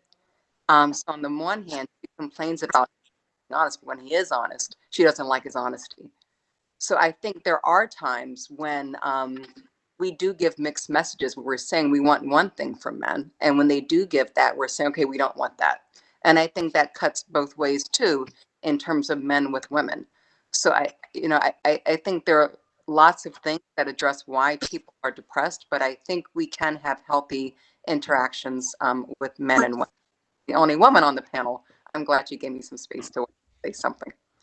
Go ahead, Mike. You want to do the other part? No, Brett, and then Mike. Brett, and then Mike. So I'm just going to expound on this because, again, I see this as one of the major driving factors for suicidality in a lot of males. So to the question that's being asked, it's not just about depression, it's about the level of depression and the depths of depression. And I know Miss Lavelle can also speak to this as well. That depression is not just a word that's the same for everyone. I mean, it's felt and experienced in different ways. But I will tell you this, of the thousands of suicide cases that we work on here and at the Suicide Institute, over 85% of the suicidality cases are from intimate relationships. And 70% of that are males. And it's simply because, and males will tell you, if only I could have that relationship, a comfort in my relationship, I'd be able to fight off all the other challenges I'm going through. But if my relationship is unstable and I cannot have this meaningful, able to even to communicate how I'm feeling, then it throws me off of everything else that I'm able to manage or can manage. So I do see that the relationship and the communication part in relationships is a big stressor and a cause for depression and suicidality in a lot of males. And as Ms. Lavelle said, it's what we expect. Sometimes males are being honest, but their level of honesty is not what their partners want to hear. Our partners want to hear what they want to hear. And so it becomes this convoluted thing now of what do I say? How do I say it? Am I being honest, or am I being honest to you for what you want to hear versus honest to me for what I'm feeling? So when we look at these intimate relationships, we need to understand that a lot of males are torn in between. How do I express how I'm feeling to not make you feel bad, but really allow me to feel comfortable talking about how I'm expressing I'm feeling? I know Dyverse is raring to go. I want to jump in real quick though. One, I want to remind everyone who is listening, because when we read the question, I know there was a couple of people kind of smiling and sighing, this sort of thing. And I know the panelists well enough to know that was everybody just wrapping their heads around the question. But I want to let everyone know who's posing questions. I'm stealing this from David Letterman, back when he used to be a talk show host, he said, there are no stupid questions. There are only stupid answers, and people like me to give them. So I'm going to try not to give you stupid answers, but all your questions are valid. Sometimes they require a lot of unpacking. And I think that's what's happened right now. You've had like at least 4 or 5 different people respond to this one question. And so I'm rereading it. Are men depressed because they don't argue or communicate with women effectively? And I think the panelists have spent a lot of time addressing that question. People get depressed for lots of reasons, and not just or specifically because of that. I wanted to read the part 2. Would it be beneficial to go back, separation of women and men in certain settings? And I think, and I'm not going to be the definitive voice on this, I just think one of the things why we created the Barbershop Talks in the first place is as another safe space and a forum where men and women are interacting and we're sharing information. As you can see today, not everybody necessarily agrees with every single thing that everybody says anyway, but it's a safe space and dialogue develops. Steel sharpens steel. We're able to refine our own thinking and share with you in the interest of you developing your own thinking. You're raising questions. We're having dialogue through this forum. So I don't know if I don't know what is meant by separation in this question. I don't know if it's a permanent thing, whatever, but I do think there is value to having a huddle or having a sidebar or talking to people who over time you've developed trust and intimacy with. I think that's valuable. You get coached up and all right, I'm ready to go back into the game. And the last thing I want to say, I know Dyverse and other people are raring to go. I like that James used the term cheerleader when he was saying, all right, maybe Mike's my cheerleader, or maybe look at Dyverse. Dyverse looks a little bigger than Mike or whatever. And I'm so glad you use that language, because I think when we're having a conversation where we know a lot of men are listening, I'm wondering if I'm a listener right now, when I hear that word cheerleader being used about a Mike Bobbitt or about a Dyverse, what does that do? Like, how am I wrapping my head around that? Because we might watch, I don't remember what the new show is right now, Friday Night Lights or whatever. When we think about the cheerleader is always female and the object of someone else's desire, and they're an object, not a subject of the sentence. But that is not how James used it, and I'm glad that he used it. It's just one example where it's like, it's not policing what we say. It's not at all about policing about what we say. It's just thinking about what things mean and what things can mean, and whether those things are serving us. Because it's clear to me, if James needs to huddle up with me, I'm gonna be there and huddle up for him and anyone else on this panel too. You call it cheerleading, I'm there for it. You call it coaching, I'm there for it. You call it venting, I'm there for it. I'm not hung up on the word, but I am attached to the concept. And the last thing I want to say, because I don't want to forget this, is when Alvaro was talking about our leaders, and I'm sorry if this is off topic, I hope Dyverse will bring it back, but I just don't want to miss this. When you're talking about our leaders and the state of our leaders and a sense of entitlement, maybe that, well, I'm somebody as a lead, I'm expected to lead, I'm going to lead it. I really hope that someone today who is listening to this is preparing themselves to lead. Because I want someone who wanted to dial into today's YouTube discussion to lead this city or this country, partly because you're vibing with us right now and you want to represent things that we think are important. And I want you to reference later on, oh, I don't know what it is. Maybe you should run for the Parent Teachers Association. Maybe you should run for the school board. Maybe you should run for valedictorian or whatever. Maybe you should run for city council. Maybe you're in another state and you should run for Senate. I don't know what it is, because I don't know how old you are and I don't know how people are listening to you.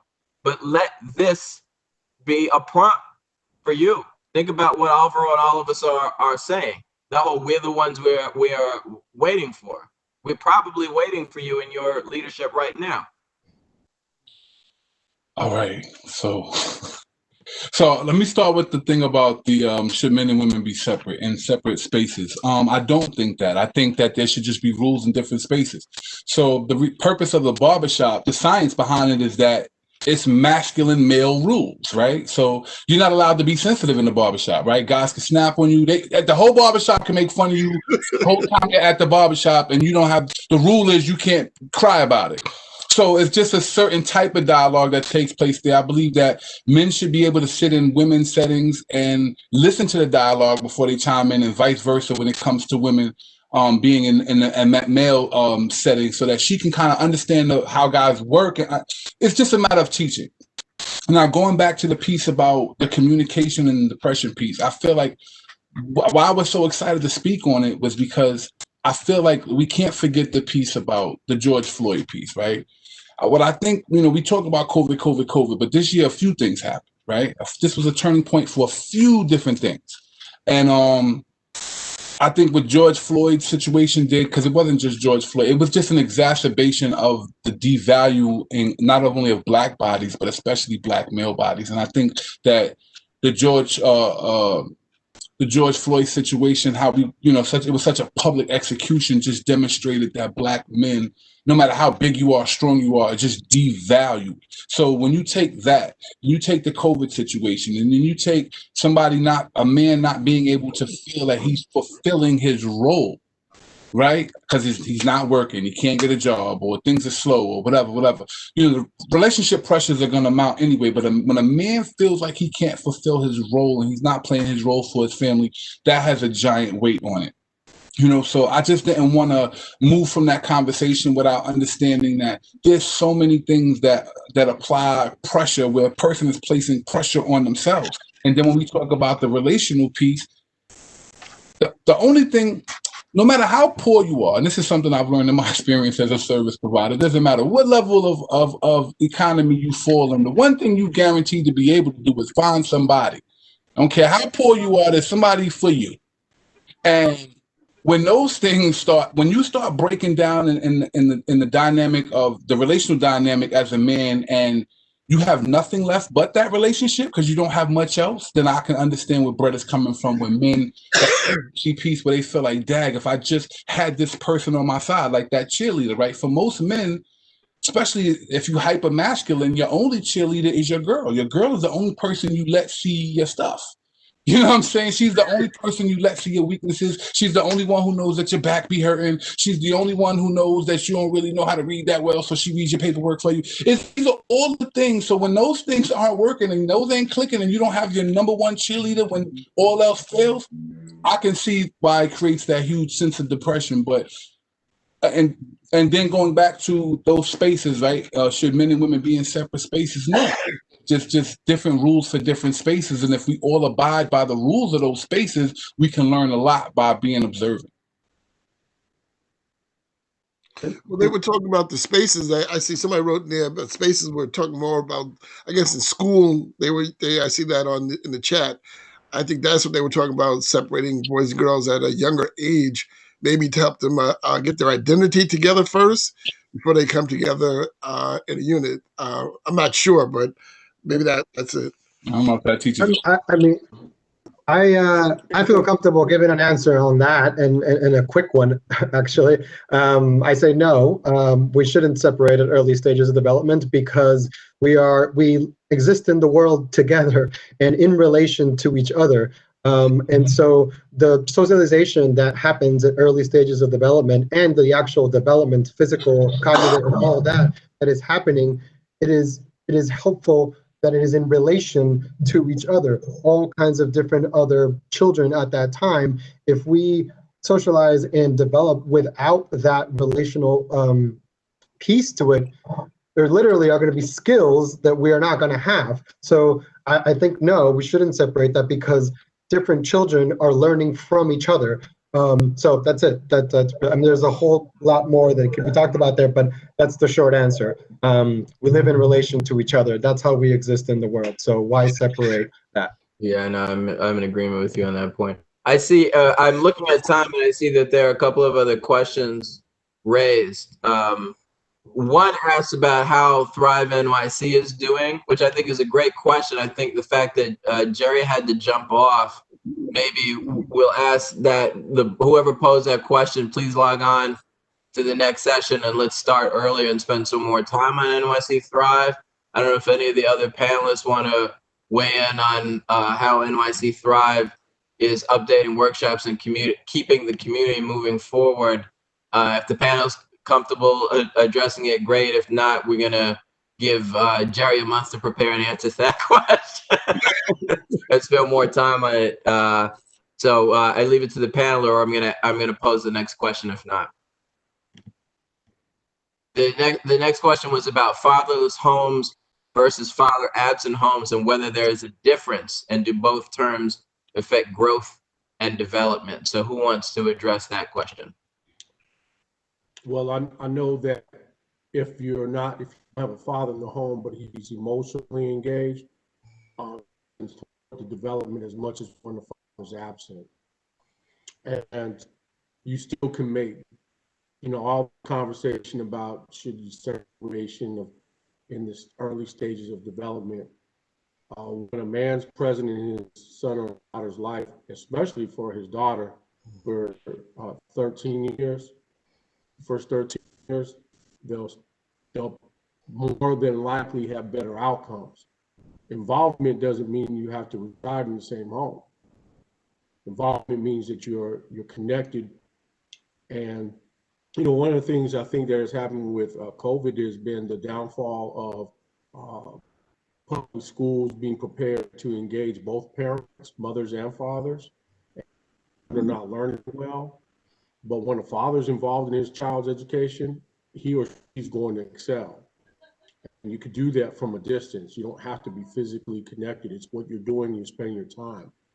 So developmentally, I believe that, I'm pretty confident from several years of research that the absence is more negatively impacting than not in the home. And that's so James, I want to pose this question to you. So what's the difference between being present and absent emotionally than being absent altogether? Because there are some homes where, especially now with COVID going on, there's some fathers who are present in the household, but are really absent mentally.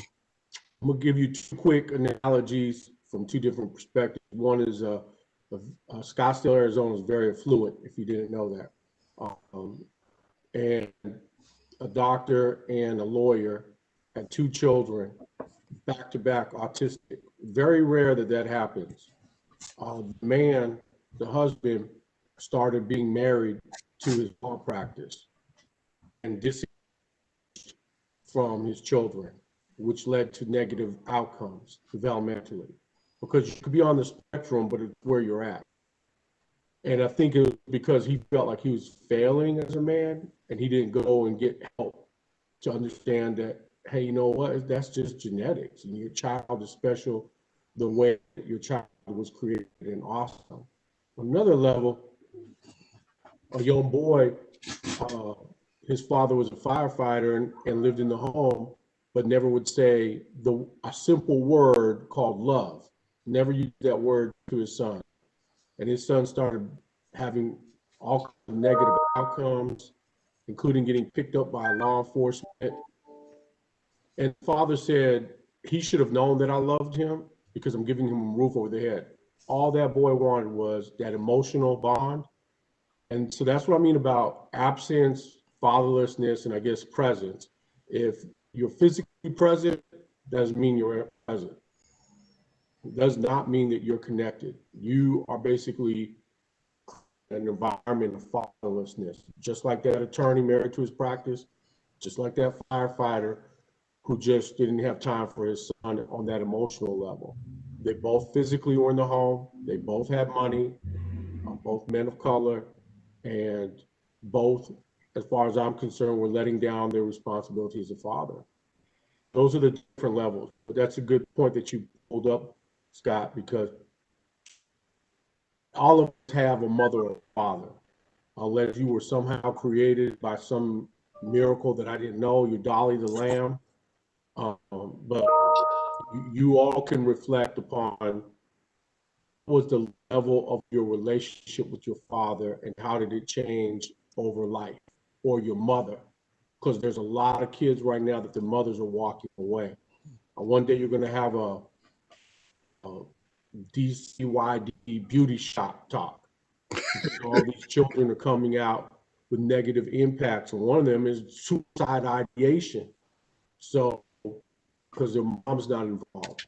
And it starts with the bonding process. So think about your own dad. And some people come out all right, some people don't. And it's like not good numbers. You know that already. You know it's like 75% are not going to come out good. It's going to take a while to get to that level of greatness. And some never do. So let me also just add to what James is saying, that the data shows that a lot of the children with mental health and trauma related issues are the children coming out of those environments, and the high levels of depression, anxiety, and suicidality are also from those environments. Yeah, no, I was bringing that up because there's some work that I'm doing with foster care homes, and with the MAP training that both parents are supposed to go through, but MAP is really designed for mothers to help them understand how to work with foster care kids. But there's a piece of getting fathers to be more involved in this, and starting to see some stuff how foster care fathers are affecting kids in the home because they're there physically, but they're absent also in the home. So the kids just see this body, but they don't interact with him at all. Yeah. So that's something that's coming up, and we're doing some talking about that also. So, but I know that happens especially sometimes when you have wealthy households, that the father may be there because he's the breadwinner. He's out there hustling and bustling. He's bringing the money in. He says, my children know I love them because I keep a roof over their head. I keep food in there. But a lot of times, as we know, just as human beings, we want that physical love. We want your time. We don't want your money and all the great things. Because many things that are bought physically are forgotten shortly thereafter. But it's nothing like your time that's spent with a person that goes a long way. We all can, close our eyes and go back to a memorable moment with somebody in an instant. But you can say, well, what color was that bike you got when you were 10 years old that you wanted so bad? You probably don't even remember it that much. So we have to give people their time. Yeah. I think you pulled up one of the greatest resources, because I don't know about all of you, but I know I've been a millionaire from the time I was a child to today when I spent money on my daughter, when I had to take myself off video so I could order Uber Eats for dinner. How much money has passed through my hands? So I know over my lifetime it's been millions of dollars. But the one thing that passes through my hand that you can't get back is the most important resource you have as men, and that's time. Not time with your children, your lady, your family, your career, your passion that you want to have, your purpose, time. Without it, you don't realize how you need to make your time both effective and efficient. You're lost. You're just lost as a person. And you look up one day and you got a lot of gray hair on your head. Sorry, Mr. Bobbitt. Or you have no hair like myself, or, then you look at, man, I really lost the most valuable resource I have as a human being, and that's time. So I don't know how else you could sugarcoat it. You could say all these little things you do better when you spend time with your children, better outcomes, wellness, better legacy. Legacy is cool, but legacy is for when you're gone. That's for someone else to look at what you left. So how are you going to legacy if you never gave? I mean, professionally or personally. So. And Scott, I want to say something about you spoke about some material, things that are afforded or not afforded, but that are given to children by their parents, right? You said, roof over your head and food on the table. And I read something today that was specifically within a Latino family culture. So I'm speaking from my own personal experience, which this resonated for me, very true.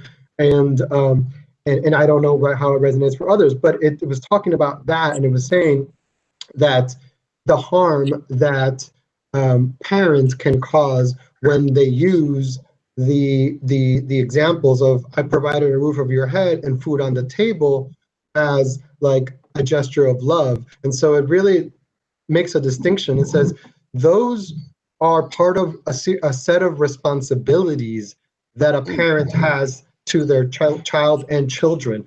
That's it. That is not a gesture of love, and those things are very different. And it's definitely my experience, and it seems like a lot of people in that read that article and responded were also saying like, yep, I've heard that many times as I was growing up through my life, that I am in this debt to my mother and father, or just my mother or just my father, because they provided these things to me, and that's how they showed me they loved me.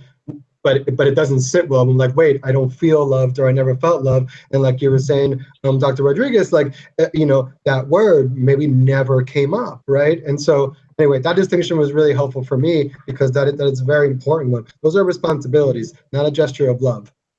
I think that's really helpful. I think what I'm sitting with is I can see how being responsible is an act of love in and of itself.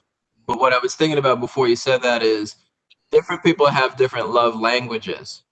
So, like not slamming the car door in someone's hand is also a kind gesture. But it's not like the only sufficient way that we prove we're a nice human being. It's like, I don't slam the car door in anyone's hand. Like, you're not supposed to slam the car door in anyone's hand anyway. Like, if you have shelter and you have children, you're not supposed to thrust your children out on the street. You could do it. You're not supposed to do it. It's like the old Chris Rock thing about I take care of my kids. What do you want, a cookie? You're supposed to take care of your kids, right? It doesn't mean that it isn't you doing the right thing. So I don't want anyone to feel like they're being invalidated. Well, wait a minute, I'm busting my butt right. Good, right? Speaking to someone and understanding what they need to hear, validation, support of like why you're in it with them, struggling with something that may be helping them advance themselves or perfect themselves, or whatever it is, like that doesn't involve any money. But what Dr. Rodriguez points out, that's time. You couldn't have said it better. Like, we're all going crazy or whatever, like hurtling through this rock through space, right? How we spend this time right now is important. That's the most important piece of it, I think. And I want to just jump in and say this really quickly, because I try to remind my guys this all the time in class, right? Is just remember what the lens of the kid is, right? A lot of times we do go out and bust our bubble, right? To go try to make a decent living and a way for our children, right? I take car service a lot, so I have a lot of friends who was cab drivers. So one of these Indian cab drivers was telling me how he works, and he was, driving his cab for all these hours because he wants to send his son to medical school. And a lot of times we as parents have a vision for our children and what we'd like to see them doing, and we have this whole thing mapped out in our head, and that kid don't have nothing to do with that plan. Like, as far as asking him, did you want to be part of this plan? Nope. I have zero intention on doing all the things you busting your butt to provide for me, because I don't want to do that. But we don't check in with them kids to see if they even committed to that, to see if we in alignment for the goal. I have an ongoing beef with my daughter, because no matter, I told my daughter, if you want to start a business, right? You don't want to go to school, that's fine. That's up to you. If you don't want to go to school, that's your choice. But if you don't go to school, you better start a business, because you're not going to be a worker without an education. We're not doing that. And I'm like, I wish somebody would have came to me and said, hey, you want to start a business? I'll put the money up. I'll show you how to do it. And the fact that she won't accept that offer kills me. But at the end of the day, it's still her choice of what she wants to do. I don't get to decide that. So as much as I feel like I'm investing, it's all in my mind. It's all me. She is not even included in my thought process other than my vision for her. And then I expect her to execute my vision for her. So I'm just saying, I just want to, impart the fact that we should always be inclusive with regards to what our kids have a vision for their own lives when we're doing all this planning and bubble busting.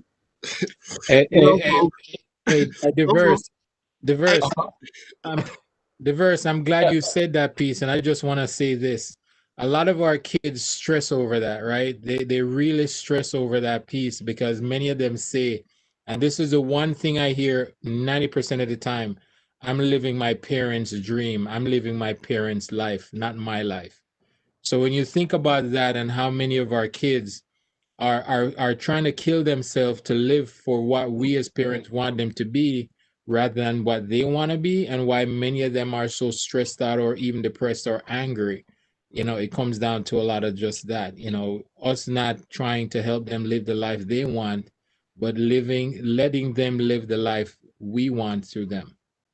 Well, folks, I gotta put a pause on this, and we may have to come back in January and do part 2 of this conversation, because there's so many jewels and so many great things and so many subject matters that we still need to unpack. And it's great because we are this is what the barbershop is all about. This is what the fatherhood is all about, the barbershop. We've done many different workshops on many different topics. We did mental health. We did La Familia. We did men in housing. We did men in relationships. We did men in mental health. So we have a lot of topics, and we still have many, many more to go. We also want to allow our people who are on the YouTube channel, once again, want to please write into us. There's a survey that's on the screen. You can put your phone up to the screen and take a picture of the URL, and you can go to the survey and fill out the survey. Or you can, I think Dave, are you going to put my email address? I think my email address is supposed to be next slide. Or if you can, I can put my email address so they can put it into the chat function over on YouTube. But we want to hear from you also. We want to hear your comments. We want to hear your subject matters that you want to hear more about, things that you're interested in. We will go out and try to find the expert of panels like we had tonight to be able to come in to have the conversation. And hopefully that will give you something to think about, help your situation, your life, what's going on. And maybe you can have some comments about how you can help move the needle. I know that as we move into this next year, we have a lot of things to do. But before we end up, I just want to go back and check in with all my panelists and once again, let them have the last word for the new year coming in. So we'll start with Mr. Alvaro. Start with A, Mr. Alvaro. Thanks, Scott. Yeah, so once again, I'm so happy to have been invited a couple of times for these talks. I hope you all continue to invite me. Not only is this like development for me, every time I come here, I learn from the other folks on the panel, but also I just think, like we were saying earlier, they're just so important to have these spaces to keep talking about all kinds of issues.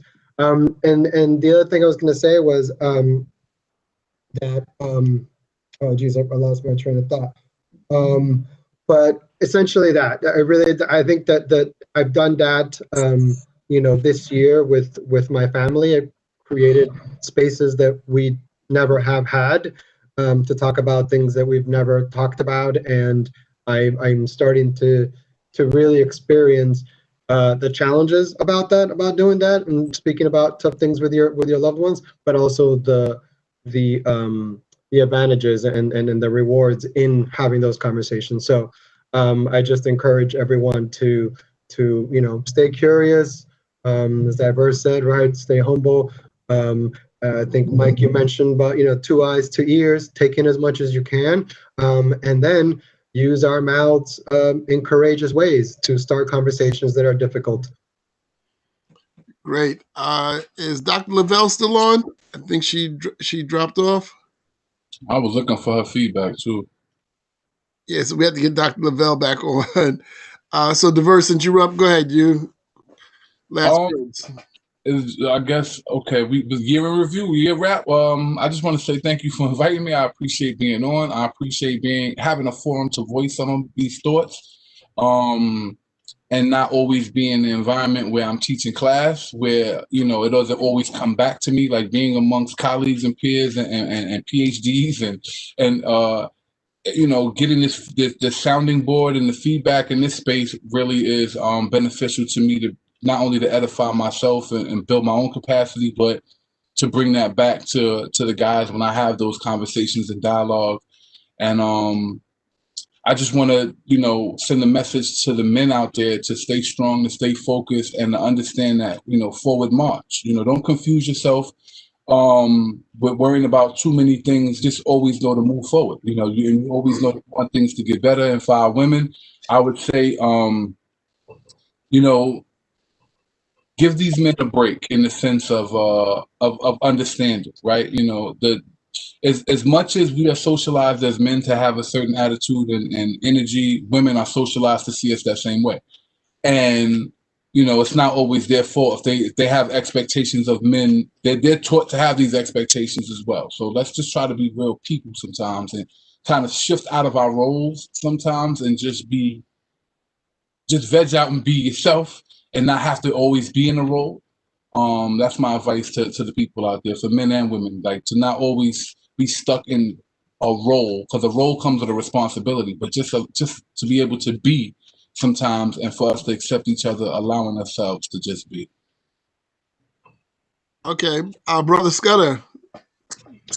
Yes, sir. Yes, sir. Thank you for the opportunity. Such an empowering place to be with brothers of just greatness and great minds. I salute all of you. I love you, my brothers. I love you. I love you. Keep being who you are. Keep doing what you do. Keep rising. Keep shining.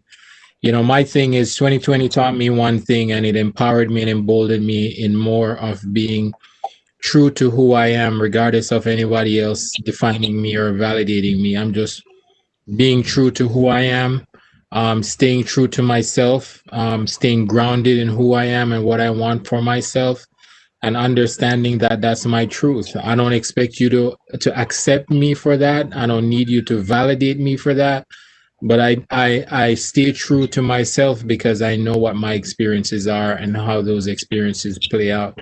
And so I want to continue impressing on us, our brothers, to stay true to you. I'm saying? You don't need anyone to validate you. You don't need anyone to tell you who to be and how to be. And to our women out there, please, we need more of your understanding and your support, because a lot of us are struggling just because we need that support from you. Not that we can handle the challenges and responsibilities of life, but that intimate partnership and that intimate relationship means so much to many of us to be grounded, and we need your support. So, just keep pushing, keep striving. Happy New Year to everyone. 2021 is going to be one of the most challenging years for us, so let's all be grounded, stay connected, and stay supporting each other. Okay, Dr. Rodriguez. Scott, and everyone else, first of all, I pray that you have a blessed new year. And I think going into 2021 for me, and it be a flip of the calendar, but I'm looking for some really great things to pop out in 2021. And I'm looking forward. There's a lot of things here in my own home. My daughter turns 18, so she better get a job and get her own Uber Eats. She graduates high school. My oldest daughter and future son are finally going to get married, so they can stop checking. Just some good things. You have to look at the positive. And and that's why I said time, and I'm looking forward to a better year. I'm tired of hearing so many people pass away, and got COVID, what is it called? I hate when people say they're burnout on COVID. We'll tell that to people who passed away, because they're never going to get over it. So, but what we can do, and what I hope I can do, is just put a smile on someone's face every single day. And that's my goal for 2021. When I roll up to Coffee Bean and Leaf and joke around with them, or call up Scott and say, "Did you really play in the NFL? Let me see a picture."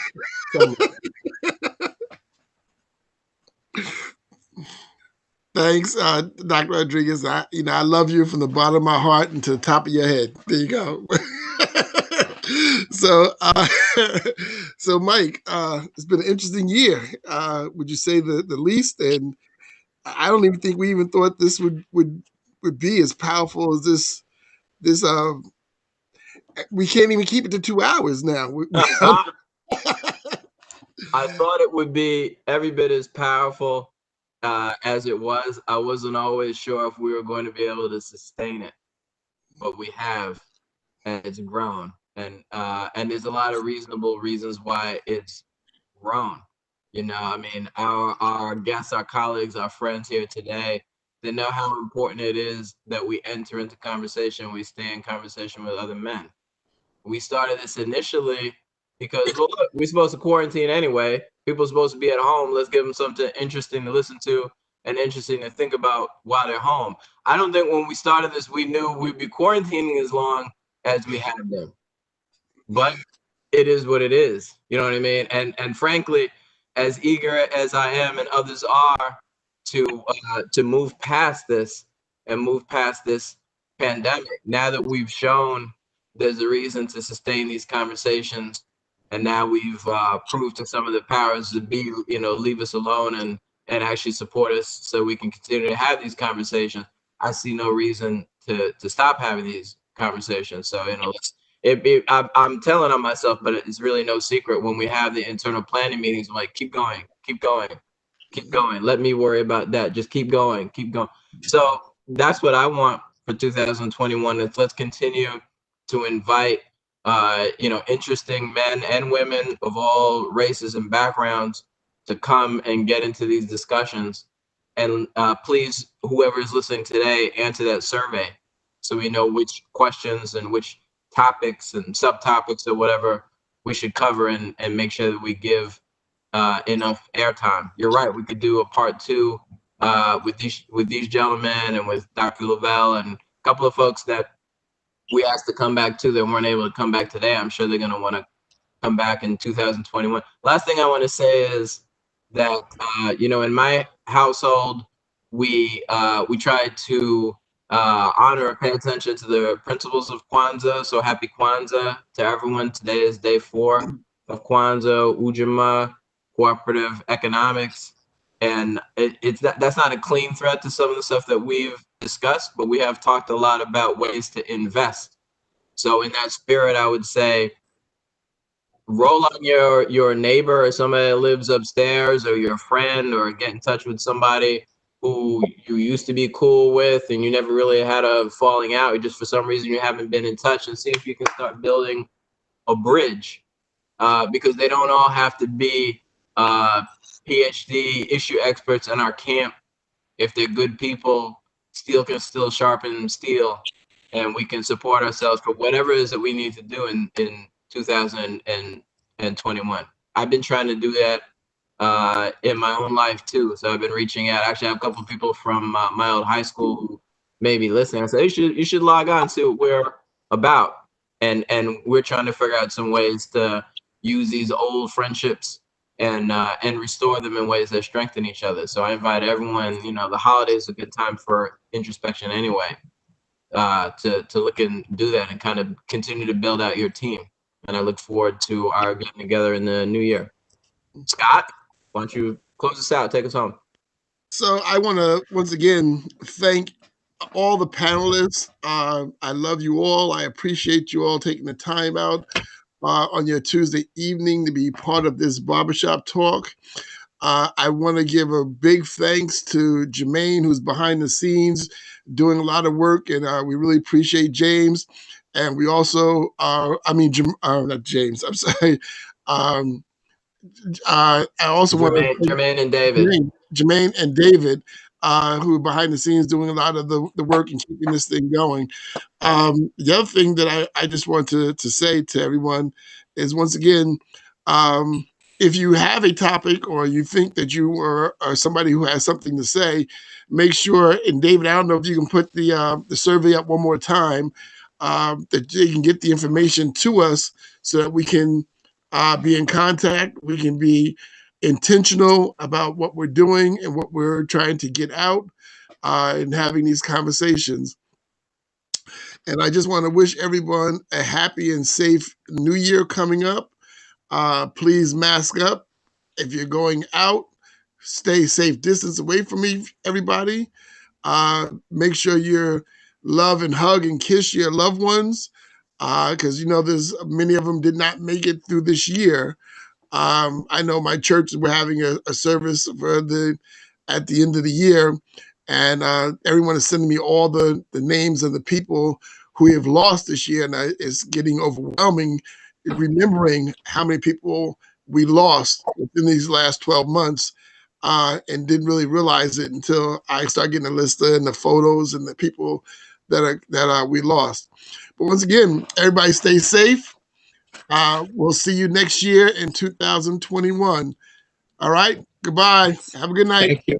Thank you. Good night, everyone. Thank you. Everyone. Thank you, Scott. Thank you, Mike. Take care. Stay blessed, everyone. Take care. Bye.